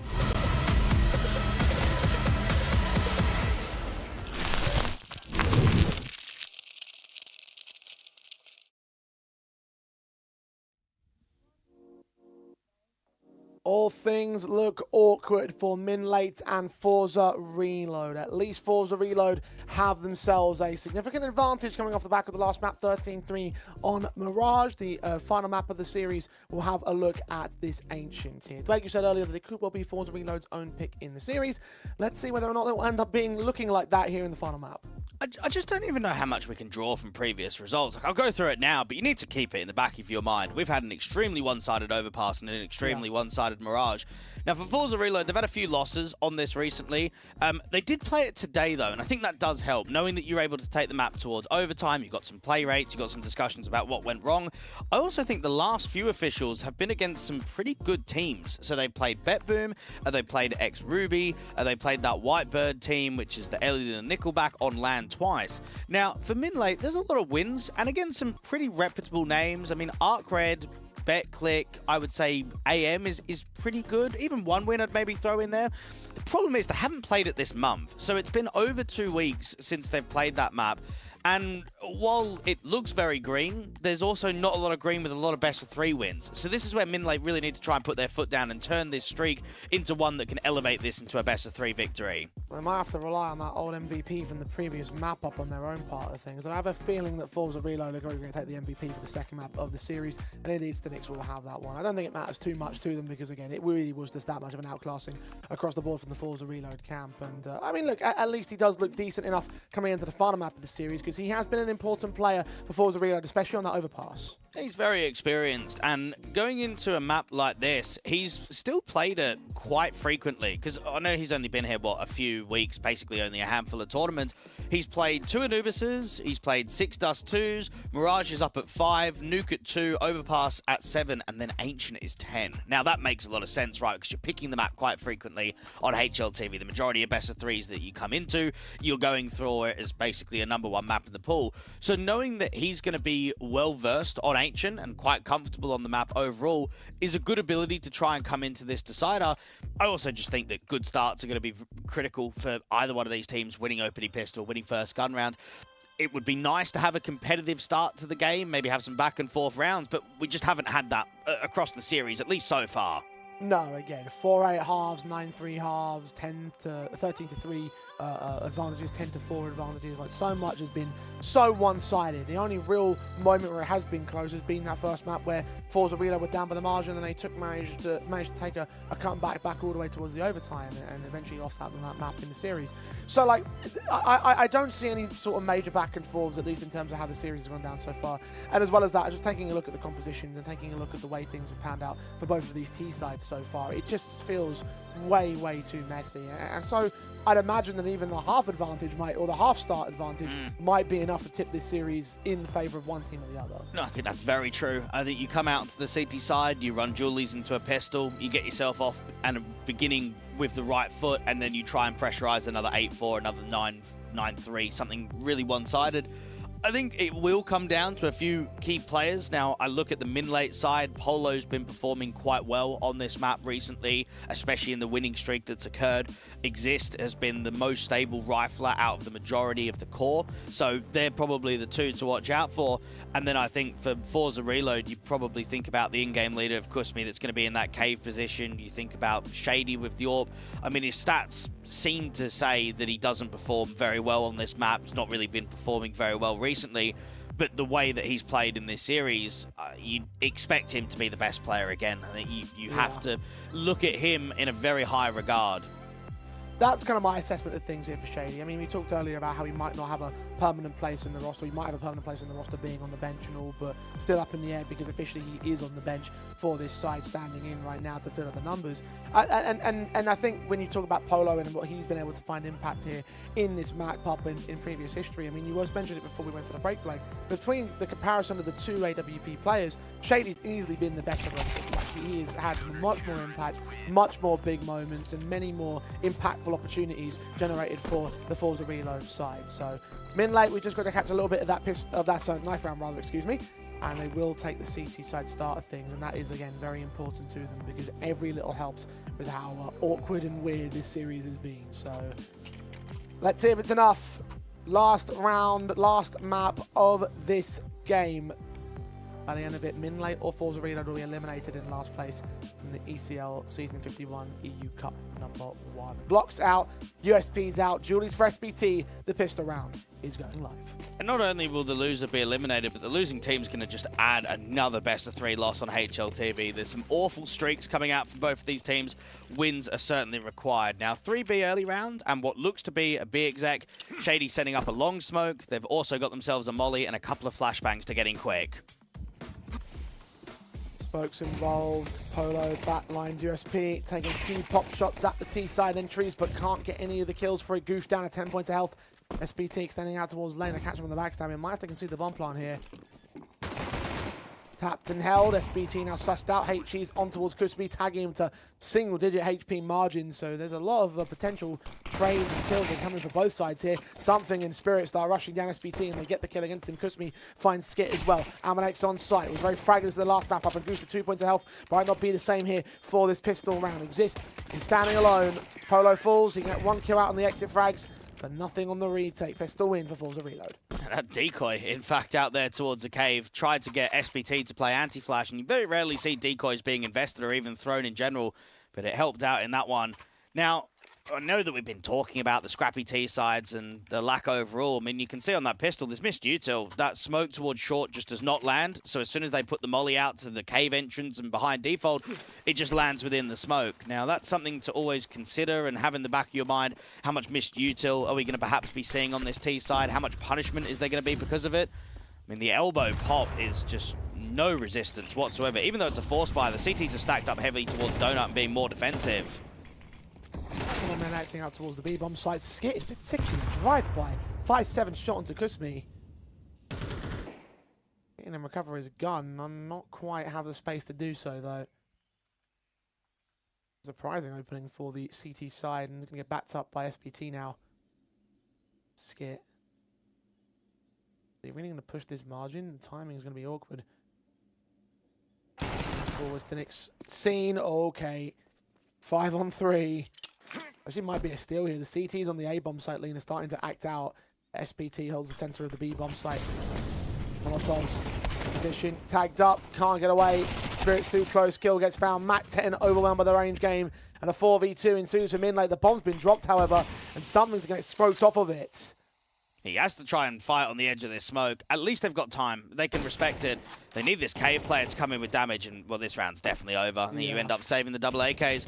Well, I think that was very silly to swing with the AK dry into cave like that. You know that there's a player on the other side. You've got util. You've got range weapons. Why are you not slowing that round down? Why are you not going into cave with util? I mean, it's a very good shot coming out of Exist or Skit, I should say, to get that first and then follow up with the second. But it's an unnecessary duel that's being taken by the T side. And one that eventually cost them the round. Skit getting away with the second kill. AK in his hands, and well earned to that. Counter-terrorists win. No other AKs were dropped around the positions, though, so there won't be a complete T-side weapon fest for the CT forces, just the one. And no money in the tank for FORZE to rebuy with. Seeing the upgrades, of course, still force the issue with first stage loss bonus, $1,400 for several of the players. Tech 9s, Deagles, P250. Yeah, very little around the AKs. Spirit and something will need to do something pretty significant. FORZE want to try and steal this round. Well, it's a missed elbow smoke. It's very deep, but it's not being punished here by the Ts. They weren't in a position to pop and to try and go in quickly. Now, Spirit's not seeing anything here from Shelf down there around the Xbox position. Now, Polo with the Scout has got a tree player. I think that's a very good setup for a Mac 10. I think close range, elevated angle. That Mac 10, especially with distraction being pulled to your backline player, might even be able to get 2. As they lean into the A-bomb side, we're about to see exactly why. There's 2 players without helmets as well on FORZE. We've got Crispy ready with the smoke to set up towards the A execution. Flashbang forward. First man to force. Stenix is good to respond back towards him. The M4. Will be seen. That's a very bad name for Stenix. Smoke comes in to block access, so Exist will just hold the nerve and actually get through the smoke and get the kill onto Stenix. So 4v3 now for MINLATE. And there's just nothing presenting. There's no space anywhere else. You're blocked out of A main. It didn't look as if MINLATE were going to go aggressive there. With that setup of a scout further back and a player up in tree on an anti-force buy, you'd normally sit back and just hold the defensive, hold across. But they wanted to get active. They wanted to search for info. And, I mean, this could turn into another save round. I mean, there's 30 seconds on the clock. You'd have to hope that a B player gets an entry, but I'm not even sure if that's going to be likely against Skit. And they're so back passive that an entry in general might not be the actual way they get the bomb plant here. Maybe just to secure it with the passiveness held by the CT forces. Smokes will come in. Will block off the short access. Actually back off the cave access. And also goes deep. Gives Skit a perfect chance to get a kill. Crispy will take him and get cut back. So the bomb can no longer get planted. And SBT will take him back. AK held on 2 players. Third man gets the M4, but not the AK of the third.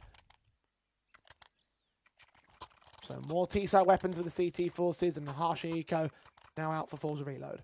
And you can only imagine that the in-game leader of SBT and the new head coach of Crystal have just got to look at this circumstance and say, lads, it's been a pretty rubbish series, okay? Both of us haven't really played very well. Can we actually start showing some consistency? Can we actually start showing some good levels of CS? Because at times we've seen MINLATE defeat or at least pressurize some good teams on land. So they know what it takes to be able to achieve that much.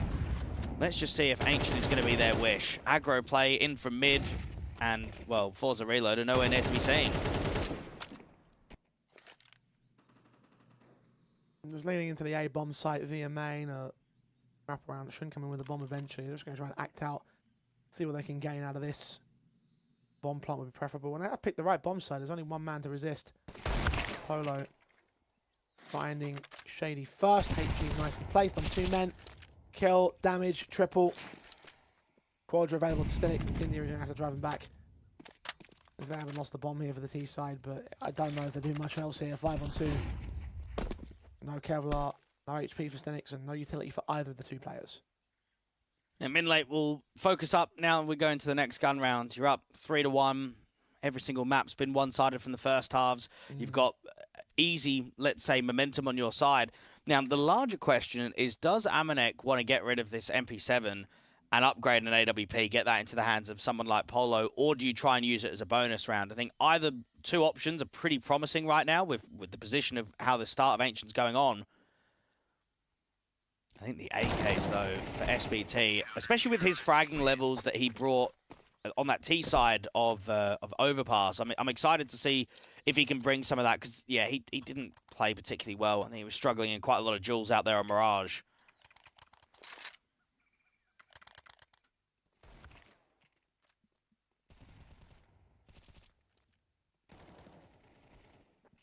Well, easy pickings, no struggles here.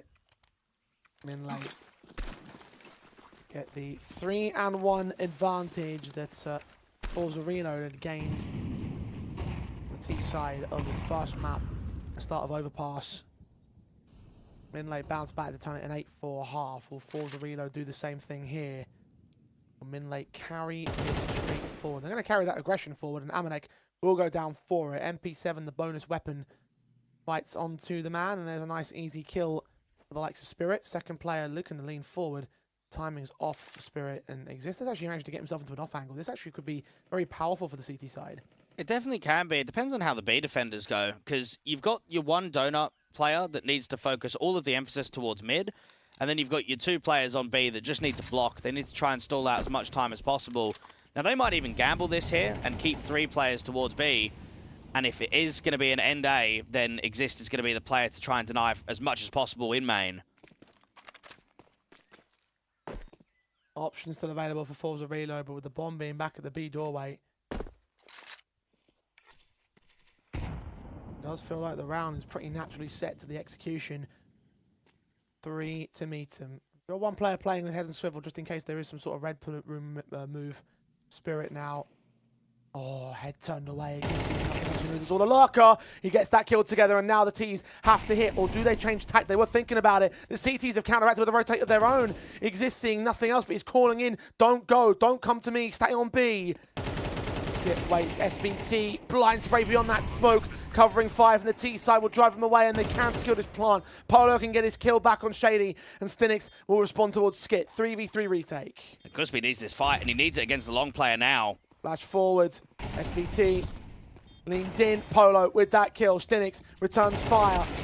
Get on the trade. Something adjusted towards Stinix. Trades back on SBT. Exists versus Stinix, and Stinix holds the quadra that holds the round together for FORZE Reload. I just got some serious hesitation from both teams right there, didn't we? We had a little bit of an insertion with that lurk towards A, and then FORZE Reload, they try and fake it. They try and hit B. They recognize that we want to go shelf and into donut, but they lose that fight, and then they come back in.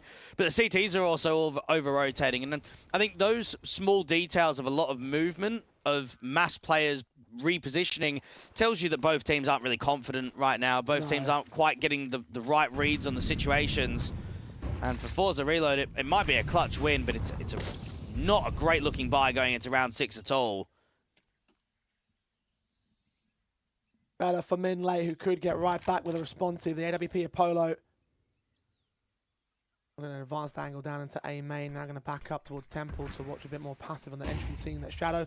Flashbang catches him blind, he dips away, he leans back in to catch something, taking his head clean off with that shot. Spirit now on site. Molotovs sent in towards Donut as SBT gets a secondary kill. Spirit is down. Shady going to try and commit the bomb towards the bomb site. Polo watching the edge of the big box. Will Shady peek towards, or will he focus more directly to the central? SBT still here to swing up. See 2 more. You see all 3, in fact. Take down 1 before Stinix's trade. Bomb tapped once. Polo is going to bait the bait. And his Shadow is seen as Amanek gets Shady. Stinix is alone. 1v4 for him to take. 1 kill found. And going in for the AWP to try and fight the range game. Problem's going to be those 2 CT players, though.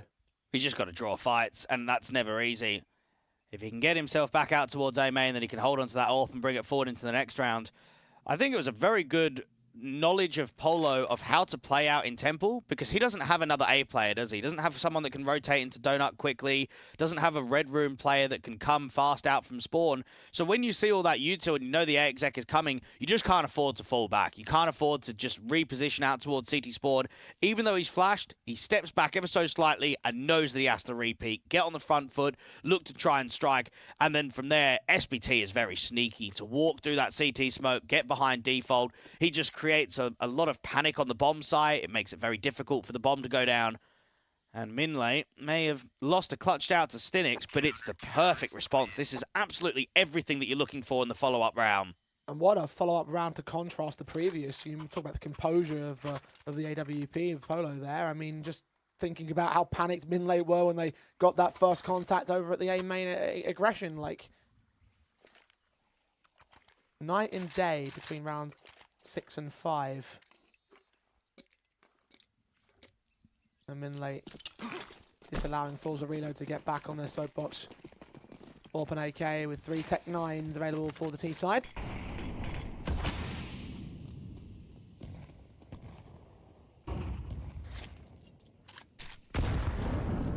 Shady trying to enter in towards mid with the AWP. Needs to clear that smoke.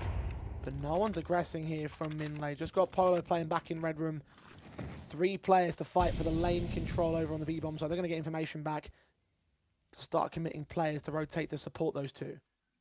Well, Shady knows that if he holds this angle, they can just keep walking up. Now, it's a lot of info, but it's also Amanek needing to block. He needs to get out here and Donut and try and stall them. Now, the rotate towards another A player is going to be very late.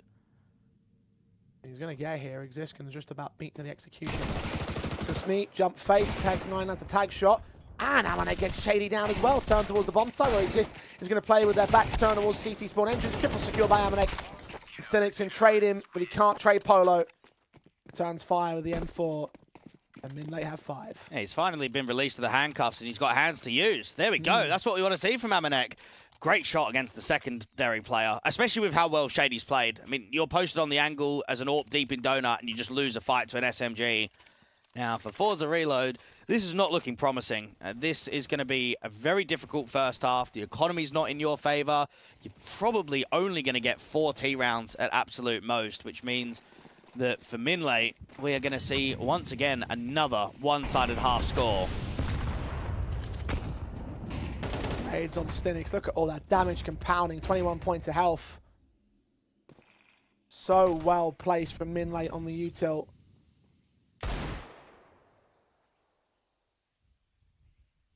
Three B players to defend. And FORZE Reloaders backing away with Passionus.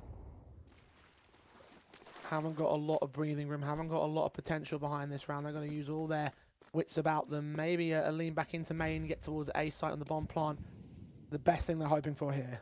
And how different this ECL Cup is from the very last one that FORZE Reload played. Just outside of the 3-month window, they beat Oromons, they beat Washington, and they even beat Arc Red, all being 2-0s, Jay. They got to the lower bracket round 4. Now it looks like they're about to go out in the lower bracket round 1. It was a top 12 finish last time. Complete and absolute contrast again, not only in terms of the mapper, but also in terms of performance and final placements. Amanek, oh, head turn away. Utility in his hand was caught. Got Exist right behind him to support. Spirit is down. Bomb dropped. Polo also in the mid access. We'll just try and ensure that there's no major threats that come towards these Donut individuals. Again, it's an MP7, so not too much lost on Amanek's casualty. Stinix eventually gets sussed out, eventually go down. And money's built, confidence is built. Rifles are effective on MINLATE's part of things. Minimum 6 on the CT side.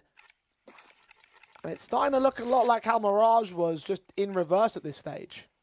They're just getting bullied in a lot of fights. And we've had individual rounds being won, but not really too much else to speak of. You've got a pistol and a clutch from Stinix. Something is 0-6. We've definitely had players in the past that have struggled to find any kind of individual form. It doesn't matter what map, what half, it's happened. Now for FORZE Reload, you've got a couple of players trying to pop out elbow, but the cities are trying to take space. Oh, damn, Thunderbolts exist there in the opening. To me, tries to go, Spirit will fall. Kusmi takes his place and returns fire. Amanek extending towards this mid control as Skit goes falling next towards Stinix. It's a kill found over at the cheetah position. SBT, meanwhile, starts pushing towards the B doors. Clears, runs into a crossfire. Amanek with one more. Shady on that trade, and now the B site is completely opened up. FORZE Reload reading the aggression of MINLATE pretty well in this round and will get them all to drop. There's a lot of cash available for the CT side, so I'd like to see them go in for a retake, and Polo catches something near that smoke. Secondary player leans in, and Stinix takes a tag damage, a dink to the head. That gives Amanek a key chance here. AK in hand, and they're both going to extend. They heard those footsteps. Lean up, almost gives up the ghost. Shady gets away with that kill. Only barely, though. Third for FORZE. And we're just seeing a lot of individual errors. I know that something is sort of hungry for a fight to win because he's 0-6 and he's now 0-7. That's just ego and just pure greed. I mean, what's he doing? It's a 3v2 and he's pushing through a short smoke when the bomb's going down when Stinix hasn't even got to long yet. Now, those errors should get punished, and I think Polo knows how close he was to winning that round, especially when he dinks the likes of Stinix. Just doesn't get that kill cleanly. FORZE Reloads off of the back of, I would say, the first 15 odd seconds, shape themselves up nicely. Maybe that's how Ancient goes down. Opening picks are just going to count for a lot of round victories overall. And even for MINLATE, you can't be too disappointed with the situation because you've still got 3 players to fall, so economy could be effectively reset here with loss bonus alone for the last few rounds of the half. Especially when you've been able to force the reset every single time on Ancient. Yeah, exactly. Individual rounds for FORZE Reload. It means that for them, a 9-3 half is still very, very possible. And even now, we're seeing the effects of that economical damage. The Mach 10 for something. He said a moment ago, 0-7 on his stats line. He's become the new Amanek of this map.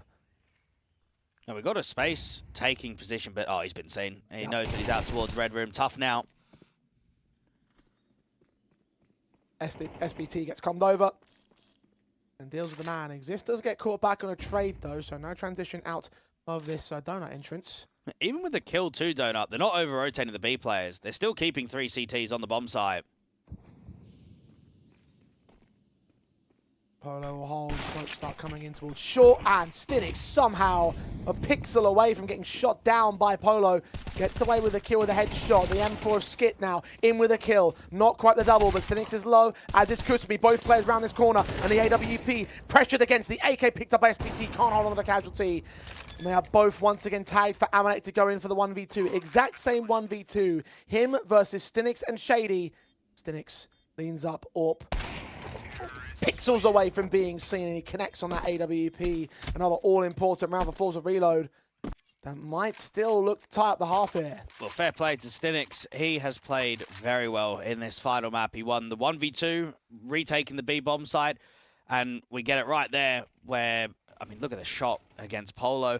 And he's the most experienced player here for the FORZE Reload side. Even if I don't truly believe he's going to stay here for the long term, you need to utilize him to the best of your ability, and he just multi-frags. He gets the team out of trouble.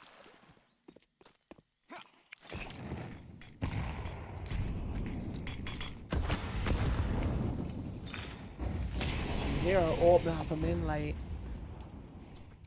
Try and respond to the performance of the former AmCal player.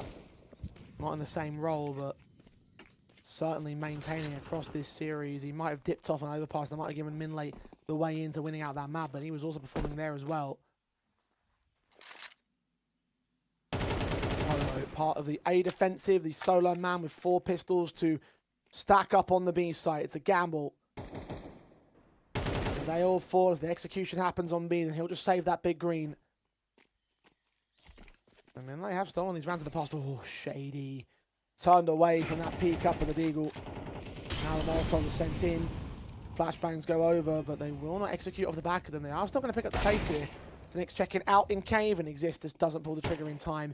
Kill on the first. Second had his head turned away, but Skit again with a drive by SPT. Amanek, Shady, back and forth and back and forth. The pistol can't get anything more, though. And even though the AWP was considering the rotation, even though Polo thought maybe we could still steal the round, he loses that main site defender. He knows it's best to save. Well, considering how average this T-side showing has been, I can't believe they're going to get 5 rounds out of it, maybe even 6. I think this has been a total recovery. And that can sometimes happen in CS, right? You might not have a clean showing. You might not even be happy with the way that you've played. But if you win key rounds that lopside the economy, that maybe force an anti-reset, that just gives you a few in a row, then you can look at it in the end and say, actually, we've given ourselves a decent chance. We're going into a CT side now with quite a lot of momentum and quite a lot of rounds to play with.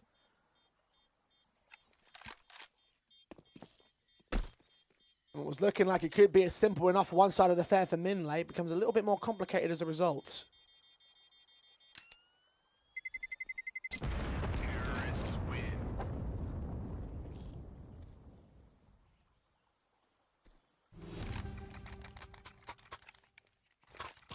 No economical resets against FORZE. Of course, Mossler and this will pick up for the MINLATE side so they can buy in all their main weapons. MP7 still for Amanate to get the full set of utility together, ensuring that it stays in for the MINLATE camp. They might need every little advantage here. Last CT round for them tonight. Polo in from mid with the AWP in hands. Flashes over from the T side. 3 of them sent to get Chrismy involved in mid. And again, the CT's happy to respect it. Exist is getting very aggressive. He wants this duel. Stinix has missed that HE a couple of times, and there's a ramp crunch. Skip Stinix. Turn away, but Exist.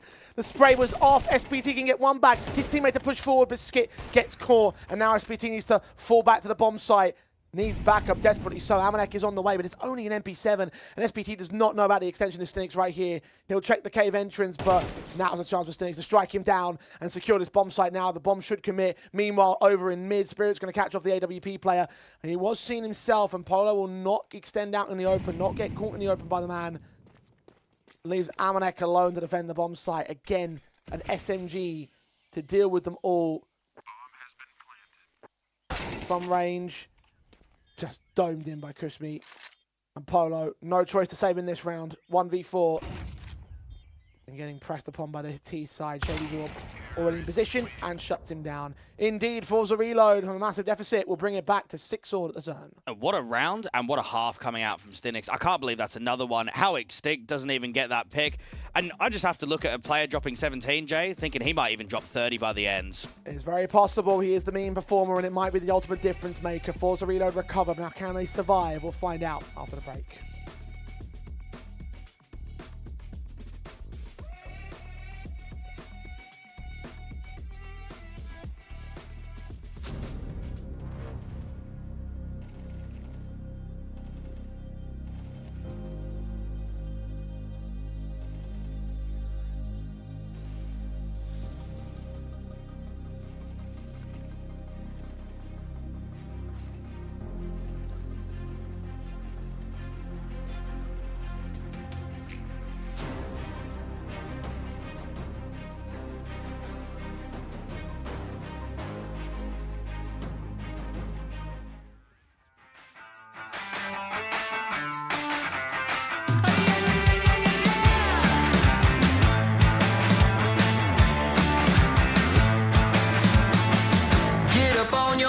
This is a shakedown.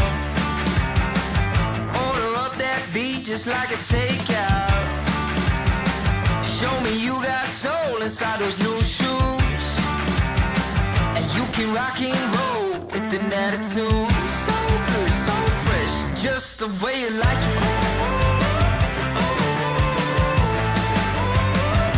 Just the way you like it.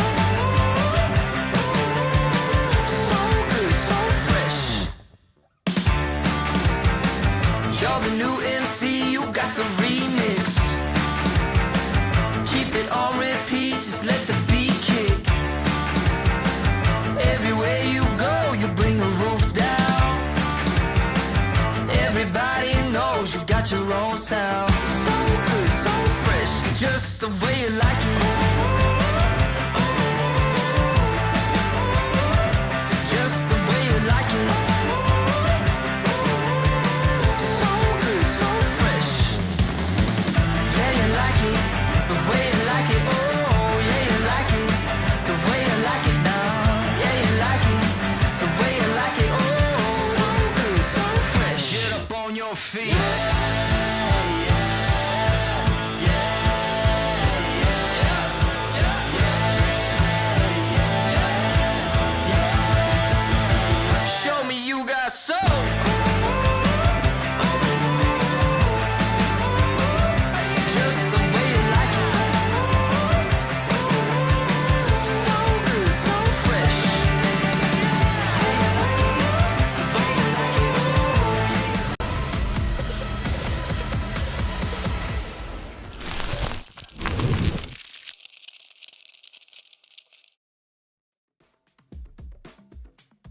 Huge recoveries now for FORZE Reload as they look to try and stay alive here in the ESL Challenger League European Cup number 1. 6 apiece at the turn of the half. It was a 6-2 advantage for MINLATE. At a certain point, you thought they were going to run away with a 10-2 or thereabouts half advantage, but no, not to be. The Russians have locked in. Indeed they have. We've got a player right now, Stinix, that's playing to an unbelievably high, and someone that could probably just keep putting up a lot of multi-frags, keep putting up some good sequences. I think MINLATE will be very disappointed in themselves there. They're up, what, 6-2? They had the economy going for them. I thought a 9-3 was actually quite likely. I mean, especially going into the 6-3 gun round where they had the much better weaponry over the opposition, but they just couldn't deal with Stinix, couldn't really get the clutches in order. And I now go into this second half thinking there's not a lot of momentum here from Amanek and co. I'd probably give the favoritism to FORZE Reload. I mean, I can attest towards that myself. I could agree with you in that particular regard. The issue is that because this series has been so weird and so awkward, and T-sides have been so just messy, I genuinely don't know what to make of it at this stage. The statistics say that MINLATE should have a decent enough T-side win percentage on this map, but the day has been anything but at this stage. So yeah, I can see where you come from with the FORZE Reload side, but with how unpredictable this whole thing has been, I genuinely have no clue. I couldn't give you an answer straight. Well, I'm very excited to go and see Shady out on the AWP on the City side, right? I think he spent the majority of that first half doing quite a lot of rifling. I don't think the economy was very good from FORZE Reload at all, and it tells you that even that second round that they won was a 1vx that had to come through from Stinix to get that cave player. So if we're looking at that as any stretch, if they can get the economy in order, if they can get the funds up there, then he's going to feel a lot more comfortable. And I just think as well for both of these teams, not only are you so desperate for a win, but you're so desperate to maybe prove something to the newer coaches. I mean, Pashnoi has joined this team. This is a guy that not only played at a decent level in Tier 2 in his day, but he's just come from being the head coach of Virtus Pro. Now, when you've had all of that Tier 1 experience, when you see what they're doing at those higher degrees, you've got to look here joining a team that's outside of the top 100 on VRS and say, lads, we need to get a bit of a move on. We need to start getting more wins because we're playing in a lot of tournaments, and we've also had, well, some pretty good successes. I mean, they've had, what, a first in Exort Series 19. They've had a second in the Exort Series. They've had the odd top 16s in CCT. They've still had last places in quite a few tournaments recently, and they don't want to make that another one here in ECL. And you just know as well that Passionway being the newest addition in terms of the coaching role is going to be looking at this team with a 5-2 code and wondering, right, where can we make improvements? Where can we make changes? Who could stay in the long term and who could go in the short term? MINLATE getting late into this series in the final half of said series. Charge up with the T-side pistols into red. Damage being done towards Kusmin to start, leaving Exist back there to cut off those rotators. The bomb is on its way into the A-bomb site. Shady, Molotov back into Temple. He almost has his back turned towards Polo, and indeed he'll get engaged upon. So needs to creep out towards Min, get caught by SBT. Skit draws out first blood, and there's those rotators moving in. Exist brings the trap, and SBT is saved by it. Looks to spot the last two individuals. The Julie sets, now known by Spirit. Stinix also was seen out towards Shell, so they've got all the info they require for MINLATE to take a confident and clean pistol round. And nicely done. Lurker's doing everything there for the T side. And now if you're Spirit and Stinix, you're just thinking about that very next gun round. You're thinking about maybe even the anti-force buy if you want to try and buy it up. MINLATE will be very happy at that one. Just players absolutely everywhere. Around Red Room, in towards CT. Spirit is trying to get these Julies in, and well, he's struggling to go and get any picks. He does get them in the end. But it will be MINLATE making a 7th happen. No denying that much, no matter how many Julie spams you find. I think Spirit knew that all the same. MINLATE back up on their board. FORZE Reload challenge something special. Bring back that deficit in the first half. Hasn't carried over towards this one. And speaking of something, 0-11, still fragless here. And when you have a charge back in the way that FORZE Reload have been able to gain in the first half, you wonder if maybe raising the basement would be what you need to give MINLATE the challenge that they were looking for. Still a pretty experienced player. Been a part of FORZE Reload in the past, been a part of Ruby, VP Prodigy, and even on his second stint, he's been here 6 months. It's not what you expect from one of your household players in the core. SBT should get an easy one.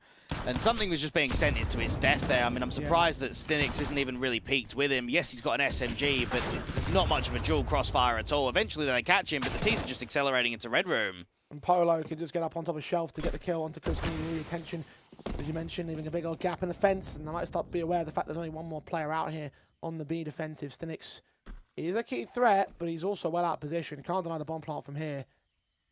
So long as Polo just ensures he doesn't make his way in through lane. And he will secure the bomb site and that bomb plant. That planted open for the back lanes as well. The spam from Stinix also revealed his position, so now that he's given that up, they have no element of surprise. They're going to try and clear Red Room. The timing a bit awkward there for Exist. At least he sees a couple of those players, so it's good info for them to swing out there to Shelf. Try and cut those last couple down. Now, Polo was very key in that round to just holding the lane emphasis. Stinix, unfortunately, you're the one with the M4. You've walked down ramp. Not only have you pretty much baited your teammate of something, but you haven't delivered anything at all. I know that he was out there towards the B doors and it was a play in from Red. It doesn't really matter. When you're the one that's been given the rifle, you've got to achieve a certain goal. You've got to be able to generate impact. And it's not been achieved at all. 2 rounds the difference. A Light and Deco can follow off of that M4. And MINLATE should find themselves an easy 9th. I was going to ask you what the potential of a force buy here was for the FORZE reload side, because they got 3 casualties against the T side. Yeah, they're not really an aggressive buying team, and it's also probably a risk too far. I mean, I personally wouldn't like to have seen a buy here. Upgrade pistol, Kevlar for Spirit. Yeah, definitely an eco. Take it on the chin, give MINLATE number 9, 3 to the good. Even Stowe Stinix has been deadly enough to where we could set that M4 up into a winnable position. The last round wasn't quite that winnable. Flashed their way in to check out mid and elbow. Nobody's there. T's all held up in at main over on the A-bomb site. Flashes over. Molotov's coming in. Amanek will lead the charge. Bomb plant should really be secured because there's no really room here at all for FORZE reload. Overwhelmed on Spirit. Down at Amanek. Advantage secured pretty easily. And so is the bomb site. Amanek's been loving that MP7. He's been running it across all 3 maps in the series, T-side and City side. We're getting more of it in pro-level CS. There's some players preferring it more than the MP9. And MINLATE know, win this first gun round, we just win the best of 3. With how this round streak has come from you, you'd have to expect when you're up 9-6, then win the gun round, anti-eco, it becomes 11-6. I know that we've had some comebacks in the past. To me, on a final map decider, 11-6 is impossible to return from.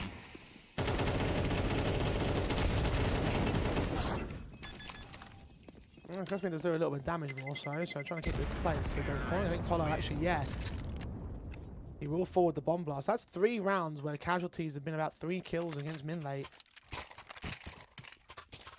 So very good move there from Kushmi that might still set up a reset against this international side. Yeah, they were just a bit worried they had a kit there. That's why you're all trying to spam that smoke just in case he tries to steal a little ninja. It was all a big ruse in the end. Let's see what that does to the savings accounts as well of the T side. $150 for Exist, $500 for Skit. 1,200, 1,700, 1,800, really lacking in true saving potential. So MINLATE do need to get a confident round out of this next gun buy. Nades on Amanek will not start off well, down at 61 HP. Counter flashes. Molotov sent in to indicate a fast execution. Stinix is ready to receive it. The smoke comes in immediately to block. HEs will dish out some damage, but won't reveal presence, and the Ts are forced to cancel. And it can very easily turn into a double pump, or they can work this elbow control, because they've got Exist there as an option, so they can come out mid, they can smoke off Donut, try and pressurize the Red Room. Plenty of time, but not a lot of util. And that's always a concerning element when you go in, let's say, to a double pump, is that if you get cancelled, you're kind of finished. So Polo's going to flash off and try and bring that bomb towards A. So that would indicate 3 players to go towards Donut, and then the bomb and the A main carrier to try and split. Great timing on that smoke for Stinix. You saw the read coming. Blocks them off once again, stops the push. Has to turn into a split play soon enough here for MINLATE. Bomb's now in main. Only 2 players out there Smoke's coming in from the likes of Skit. Does get caught by that wallbang spray, so now they have to go for the full rotation commitment. They're both watching out from Donut. These main players had a moment to act, but Shady turns right back towards him, exists with that kill. Spirit in the open, gets a casualty. Amanek provides through that smoke, kill on towards him. And SPT has to go back for that bomb with very little time on the clock. Caught back by Crispy on the rotations. So fast and quick with the reactions there from FORZE Reload. All 5 go down from the T side. And now you can feel how that money effect will apply. Well, for the viewers at home, I think that's a perfect example of not over-rotating as bomb site players, right? You've got a pretty heavy fake going on towards B with 40-odd seconds on the clock. The AWP's not really moving, and the Rifler's not moving either. That's great impact from Shady to get one, and then Spirit on the off angle to deal with them coming through from Donut. That's well played. That's 3 kills from 2 A players that could have very easily have rotated from CT and had an open bomb site for MINLATE. This gap will immediately close here because there's no money to buy when MINLATE are not going to force the issue. Happy to maintain a run-round advantage with a buy-up in the next. Still working off the second stage loss bonus even then. Most fantastical buy in the world. Amanek still takes that Tech 9 to the casualty against Spirit. Shady takes him right back on a return. Shady's just trying to slow them down, and now the CTs have been able to regroup. Something is watching out the red room, and surely this has got to be his first kill of the game.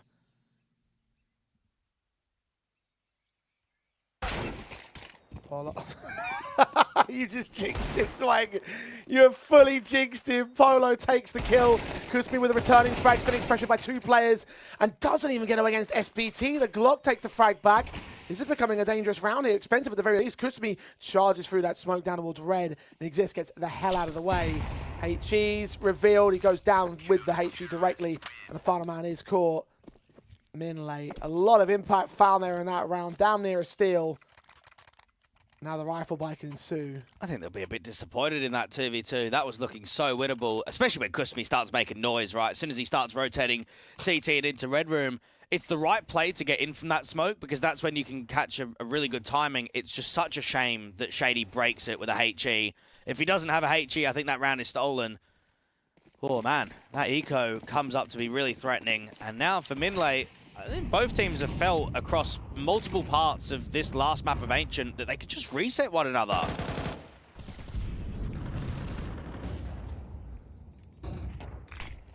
Fast hit from the T side, wasting no time. Something's going to get pressured by them. Flashbang's keeping in mind. There's a smoke also in the way. Get a kill on Stinix out towards that K position. A key player removed from the round. Something and Crispy still get those kills in. Skit and Amanek extend out. AWP is Shady. Catches the overextension from the Frenchman. And the bomb plant Apollo will come down at last. 2v2.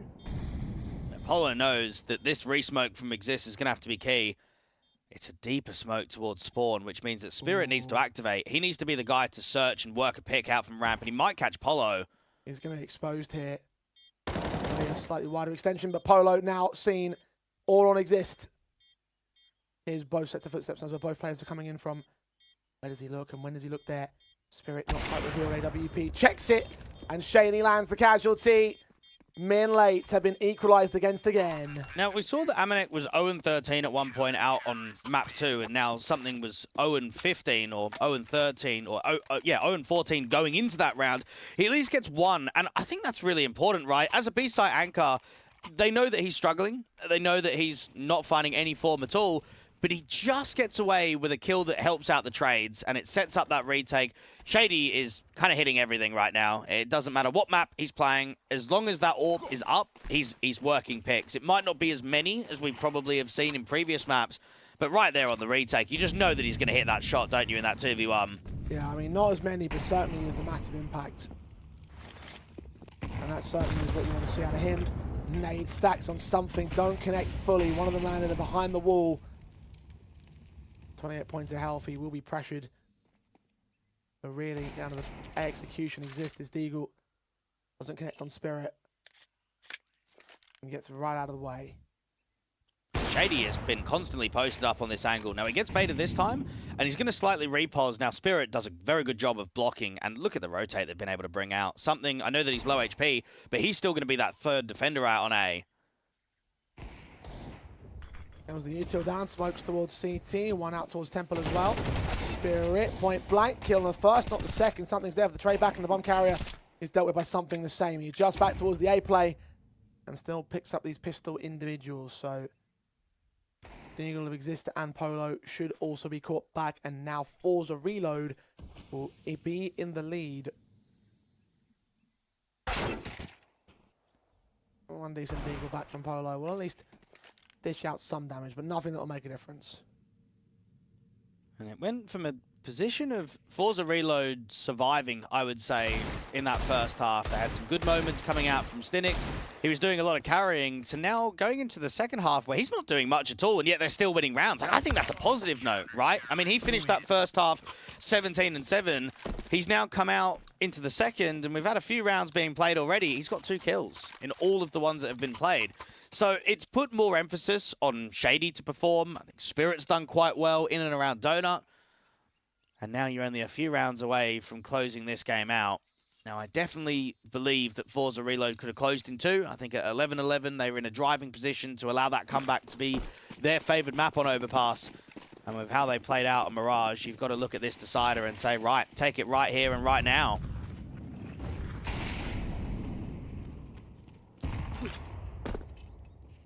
HG's on Skit. Damage done to MINLATE first up. 32 HP for the man. FORZE Reload charge their way forward. Kusmi strikes first. SPT is down. Amalek gets that returning trade from back beyond the lanes. Flash against something, keeps him blinded. He goes down the same. Stinix will return from beyond that smoke, and now being pressured on that reload. Exist will get that kill. Backstabs closing in from Spirit, and Shady's AWP is also positioning towards Long. Can't catch the player of Polo, but he's been heard, and he still turns that AK into the head of Spirit. AWP is Shady on the retake. 1v3 has been taken. Smokes out towards Long. He would have been heard moving ahead of that and pulled out the utility. Both players peek. Alvanek gets his kill. And we go back. It's all squared off 10 apiece. Quite difficult there from something to generate a kill. He's getting hit by so much util out from Long. He's double mollied. He's flashed. He's trying to spam. And Stinix does the best job that he can in from Cave. But because he's got the M4A1S, only 20 bullets, when you spam so much further back, you don't have the bullets like you would with the A4. So he has to get out towards a corner, has to try and force that reload, and then that's when the swing comes in. The buyback from FORZE Reload, considering they've just lost that last round with no one staying alive, it actually still looks pretty good. I know there's one SMG, but it's still the AWP up, decent util.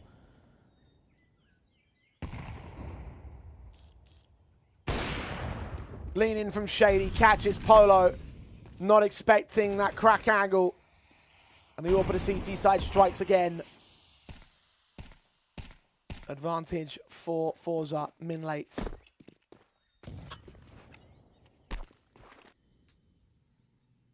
Back up, put that bomb in towards main. Red room has been taken by 2 others. Amanek may need to get that opening stance that gets a pick in to set up the execution. Spirit has only got the MP9, but at least he's close range. So being towards A main, he can just jiggle, wait for the shadow, and then just try and block with util, set up that crossfire with Kusmi. Now that AWP is desperate for an opening kill. Really needs this one. Just couldn't get the timing and angling right. Spirit. Molotov, Incendiary, smoked it off. Shady's AWP is so ready for Exist to make his move. He lands his 14th kill, cutting off one of the red players. Spirit involved with Kusmi, most through the 2 main entries. SBT with 2 picks to return. The bomb is lost to him, and the AWP is on site. Backup is on the way. He's got no room to breathe, no time to play with. And surely no chance at this bomb plant, let alone this round. Seems to have baited it. Stinix comes in with a kill. His 21st of the game.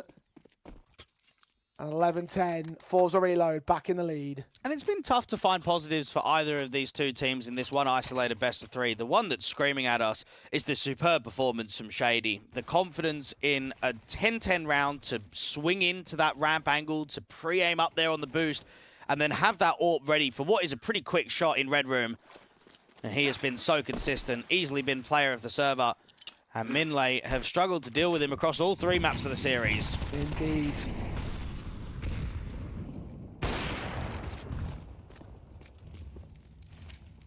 In totality, he might just edge out Shady for that MVP, but both players have certainly been the key important pillars to stand up on for FORZE Reload here.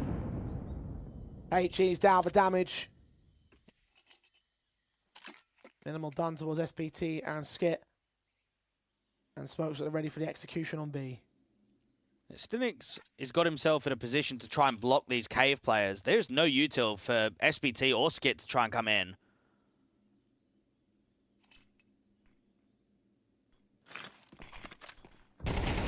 Smoked block again. Stinix doesn't get away with a kill this time. SBT may enter. And now the CTs need to fall away here. Damage done from beyond that smoke, but no kills taken. Bomb plant. They get denied. Does something try for it? No. Waits in the try and hope that the escape gets caught instead, but no man advantage. Up for MINLATE instead. Flashbangs forwards. Engage that Tech 9, catching the AWPer off, but he runs into the entire firing squad. Now knows that all players are in the back lanes. That incendiary is good. Try and drive players into the open now.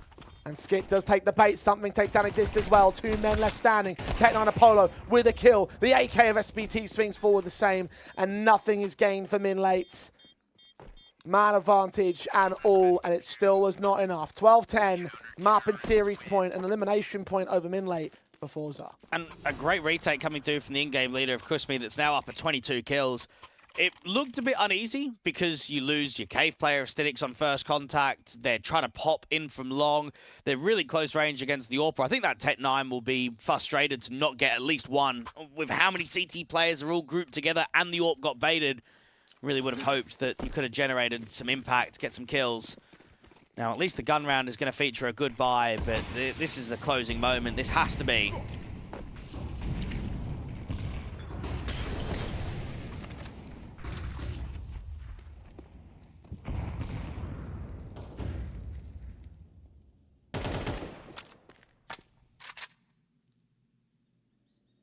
Two map and series points. Kusmi. First contact established. Stinix. Now he didn't even do that. Might have landed right at his feet. Looked like he should have done a lot more, but no. 88 HP is pretty fine. And a lot more return to SBT and Exist. It's just execs, isn't it? Think about these last few gun rounds. We're not seeing defaults. We're not seeing prods. We're not seeing contacts. It's exec every single time from MINLATE. Time after time. Play after play. Smokes. Execute one more time, and look at Kusmi getting ahead of the curve to find Amanek and support. Skit will keep the bomb on his back with the casualty that returns, but now they've got one player on bomb site and a second man also off towards long.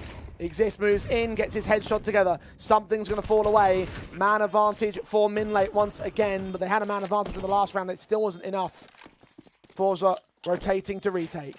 Shady is hoping to drive out one of these default players, but no one's in that position, and this might be a save here. There doesn't look to be much in this retake. Much better rifles. They're still going to lean forward quite heavily, though. Skits. Incendiary away. Blind sprays from the T side. Don't get away with the picks. Finally, Skit strikes down 2. Now there's only one man left in something. Getting his 5th kill of the game, but nothing more than that. As MINLATE survive for one more round. Well, I don't know why they've gone for that. There's just no chance that they win that 3v4. There's no one default. Cave smoked off, and they would have had a really good buy here in round 24 if they just would have saved.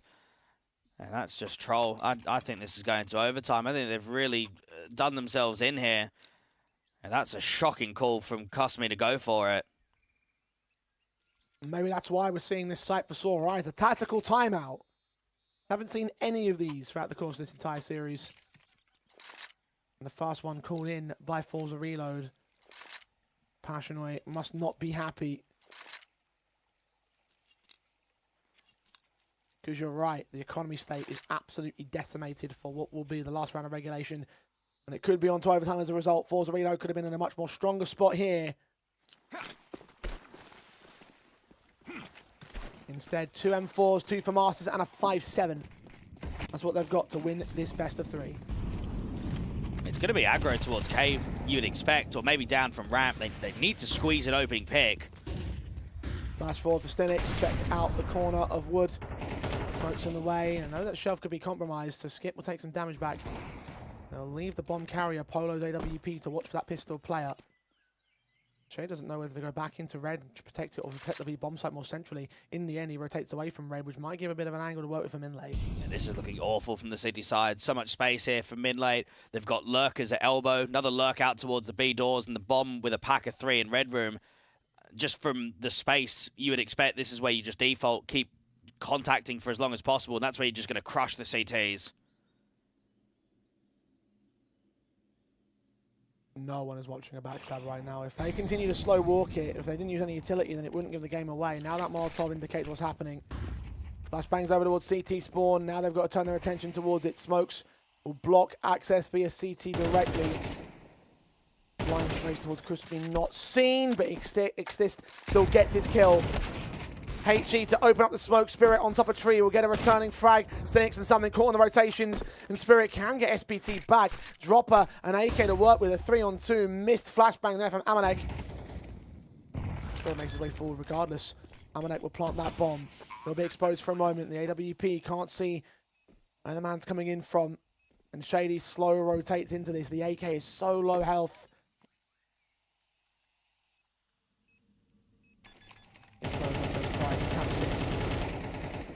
Wild sprays provide distraction though. Their backs a turn. Shady Spirit combining. This could be the best play of the whole game. Skit stands alone a clutch. They've got to get on that defuse. He hides inside the smoke. It will fade away. The AWP of Shady's picked up and plants down the last kill in the last round, going the way of FORZE Reload. 13-11, 2-1 in the series. They advance to the next round of the lower bracket. MINLATE are eliminated from last place. Ref, what's even that last round? Why are all 3 players trying to spam that bomb? I mean, that's just ridiculous. You can see that coming from a mile away, can't you? It's a 2v3. Tap the bomb, draw fights. One player, 1 out of the 3 just needs to be holding that donut smoke. Everyone is looking the other way. And, well, it's a win here from FORZE Reload. I definitely think it should have gone towards overtime. I actually do feel a little bit for MINLATE in the end there, and I think they set themselves up really nicely in round 24, especially with a stupid retake on that B bomb side. But we mentioned it from the start of this best of 3 series. We don't really have a lot of faith in a lower bracket run from either squad, and I don't think our opinions have been changed at all after this game. No, look, it's a win for FORZE Reload and a good one-sided map on that Mirage, but just the general composure of the T sides were way too scrappy, way too messy. I mean, even the CT side there on that Ancient, the fact of the matter is you're still going for retakes you shouldn't do, as you mentioned. Probably the most key example of where they let too much go against this MINLATE side. And so I think what I said at the beginning of the day still applies. I do not see them going past the next round or 2 in the lower bracket without getting eliminated. It just wasn't confident at all from those boys. So look, it's a win for now. I don't think it will remain a win forever, so take an overview look at how the bracket looks like, particularly in the lows, because there have been simultaneous matches going on. In particular, VP Prodigy beat Abashida Wildcats, so they've been eliminated. Sangal also eliminated CS Dillet, and TNT also beat out the Astral side. So they'll be moving on to take on their respective sides. Kono, Sangal, Los Cogutos, Illwill, and of course WW, the FORZE Reload, will have to work doubly hard to beat out in the next round. Yeah, we saw WW recently at one of those Exort lands. They actually looked quite good there.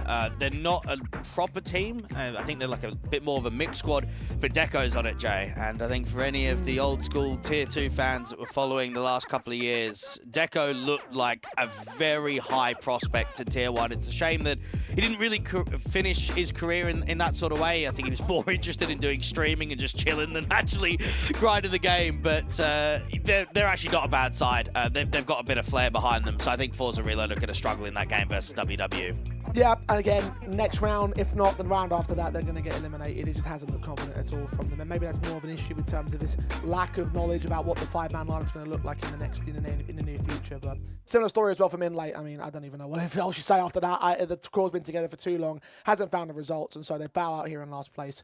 And we bow out as well here on ESL. It's been a lovely time, all things considered, although certainly would have hoped for some cleaner CS here, Dwayne. So look, I think it's still the early rounds of this cup, so we're going to get to weed out or sort of separate the wheat from the chaff and find out who really can compete in this competition. Yeah, but let's just give it to some of the teams. I think for you and I, we need some good CS to be happy. And considering we're here for the next few days, I just want to see some good Counter-Strike, man. I want to see some competitive games. I want to see some good protocols. And I want to see who could potentially be a threat to go and win one of these cups. We know that there's quite a lot of prize pool on offer. We know there's a lot of teams grinding in tier 2. We want to kind of see who's going to come out in first place. We want to see who's going to be a serious threat to go on a run. Well, I can only say amen to that, Dwayne. So let's see how we're going to do in tomorrow's proceedings. We're back at 7 p.m. CET, where we'll continue with our action with one of our upper bracket games. But for now, we bid you adieu here. Day 3 has concluded. We'll see you back here tomorrow for even more of the ESL Challenger League.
Shady Spirit combining. Smoke, it will fade away. The AWP is Shady picked up and plants down the last kill in the last round.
Sometimes you gotta pray for a victory.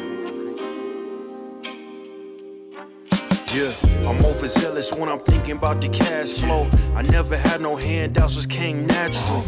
I've been tested so much, all these wrestlers nice. All these different situations that I've been through. I seen pain trying to creep in through the window, but now I'm sliding through the hood in a Benzo. You gotta separate yourself just to elevate. I keep some drink in my cup to see through the hate. Sometimes on the road to glory, you gotta press the brakes. I got a lesson plan for all my past mistakes. I swear I'm proud of all my best and my worst days. Proud of all my feet when I touch the ground. Front of 8 at Beijing, man, ain't know the sound. I know I made mistakes, but my mama proud. Fans scream my lyrics out in the background. They ain't know me then, but I'm hot now. They say life's a gamble, you gotta roll the dice. I risked a lot of different things just to live this life. Life down bad, you gotta pay the price. I've been through hell and back just to live this life. They say life's a gamble, you gotta roll the dice. I risked a lot of different things just to live this life. When you down bad, you gotta pay the price. I've been through hell and back just to live this life. I'm faced with a lot of different choices these days. Do a rock and roll Lex account of Blueface. The whole world know my name off a mixtape. I still got the same brothers since 6th grade. G-Wagon red seats, we on Biscayne. Trips to the Florida Keys, we imported these. Thanking God for the life he afforded me. All this jewelry on my body, acting like the hood. I need a brown skinned chick just like Megan Good. Holding up every promise that I ever made. Music in the background, it's a serenade. Been rapping 10 years, boy, this ain't a phase. I paid dues, paid rent, and I stayed the same. I had teardrops running down my face. I've been through a lot, I had real pain. But thank God, cause we really on a better days. They say life's a gamble, you gotta roll the dice. I risked a lot of different things just to live this life. Life down bad, you gotta pay the price. I've been through hell and back just to live this life. They say life's a gamble, you gotta roll the dice. I risked a lot of different things just to live this life. When you down bad, you gotta pay the price. I've been through hell and back just to live this life. What's a life without sacrifice? Sometimes you gotta thank God and just roll the dice. Pacino.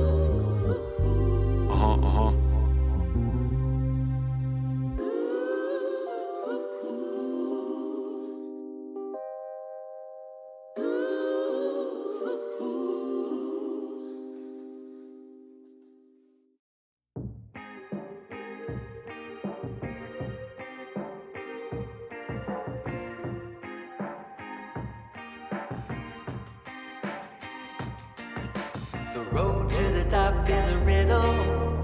What will be my destiny? Money and fame are awaiting, but not enough is raining on me. Maybe I should give it all up. How much more can I take? Out here singing to the heavens. When I gonna get my break? I can run this town. Oh. I can run this town. Oh, I can run this town. Oh, I can run this town. Oh,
I'll keep going till my speaker tone blows. I'll keep going till my speaker tone blows. I'll keep going till my speaker tone. I'll keep going till my speaker tone blows. I'll keep going till my speaker tone blows. I'll keep going till my speaker tone blows.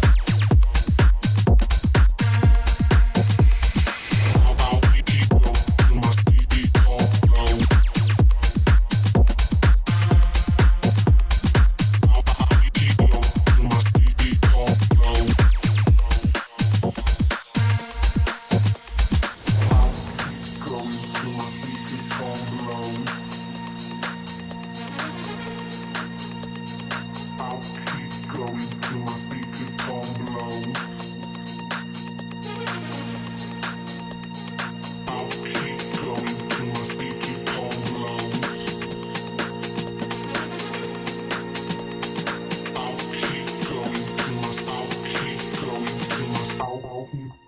Till my speaker come. I'll keep going till my speaker come blow. I'll keep going till my speaker come blow.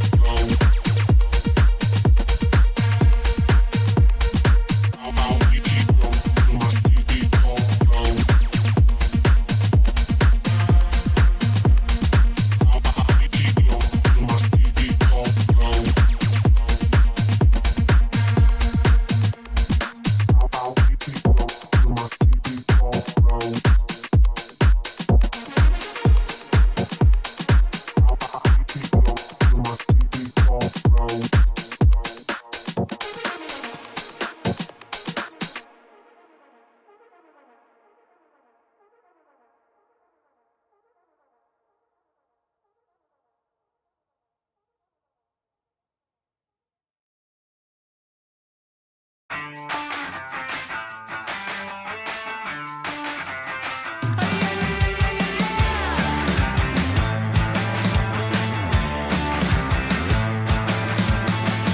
Get up on your feet, this is a shakedown. Order up that beat just like it's takeout. Show me you got soul inside those new shoes. And you can rock and roll with an attitude. So good, so fresh, just the way you like it. Just the way you like it. So good, so fresh. You're the new MC, you got the remix. Keep it on repeat, just let the beat kick. Everywhere you go, you bring the roof down. Everybody knows you got your own sound. So good, so fresh, just the way you like it. Just the way you like it. So good, so fresh. Yeah, you like it, the way you like it. Oh, yeah, you like it, the way you like it now. Yeah, you like it, the way you like it. Oh, so good, so fresh. Get up on your feet.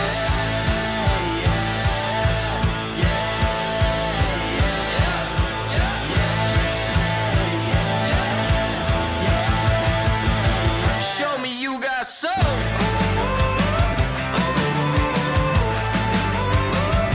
Just the way you like it. So good, so fresh.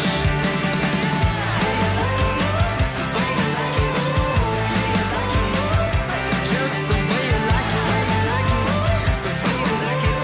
So good, so fresh. Get up on your feet, this is a shakedown.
Sometimes you gotta pray for a victory.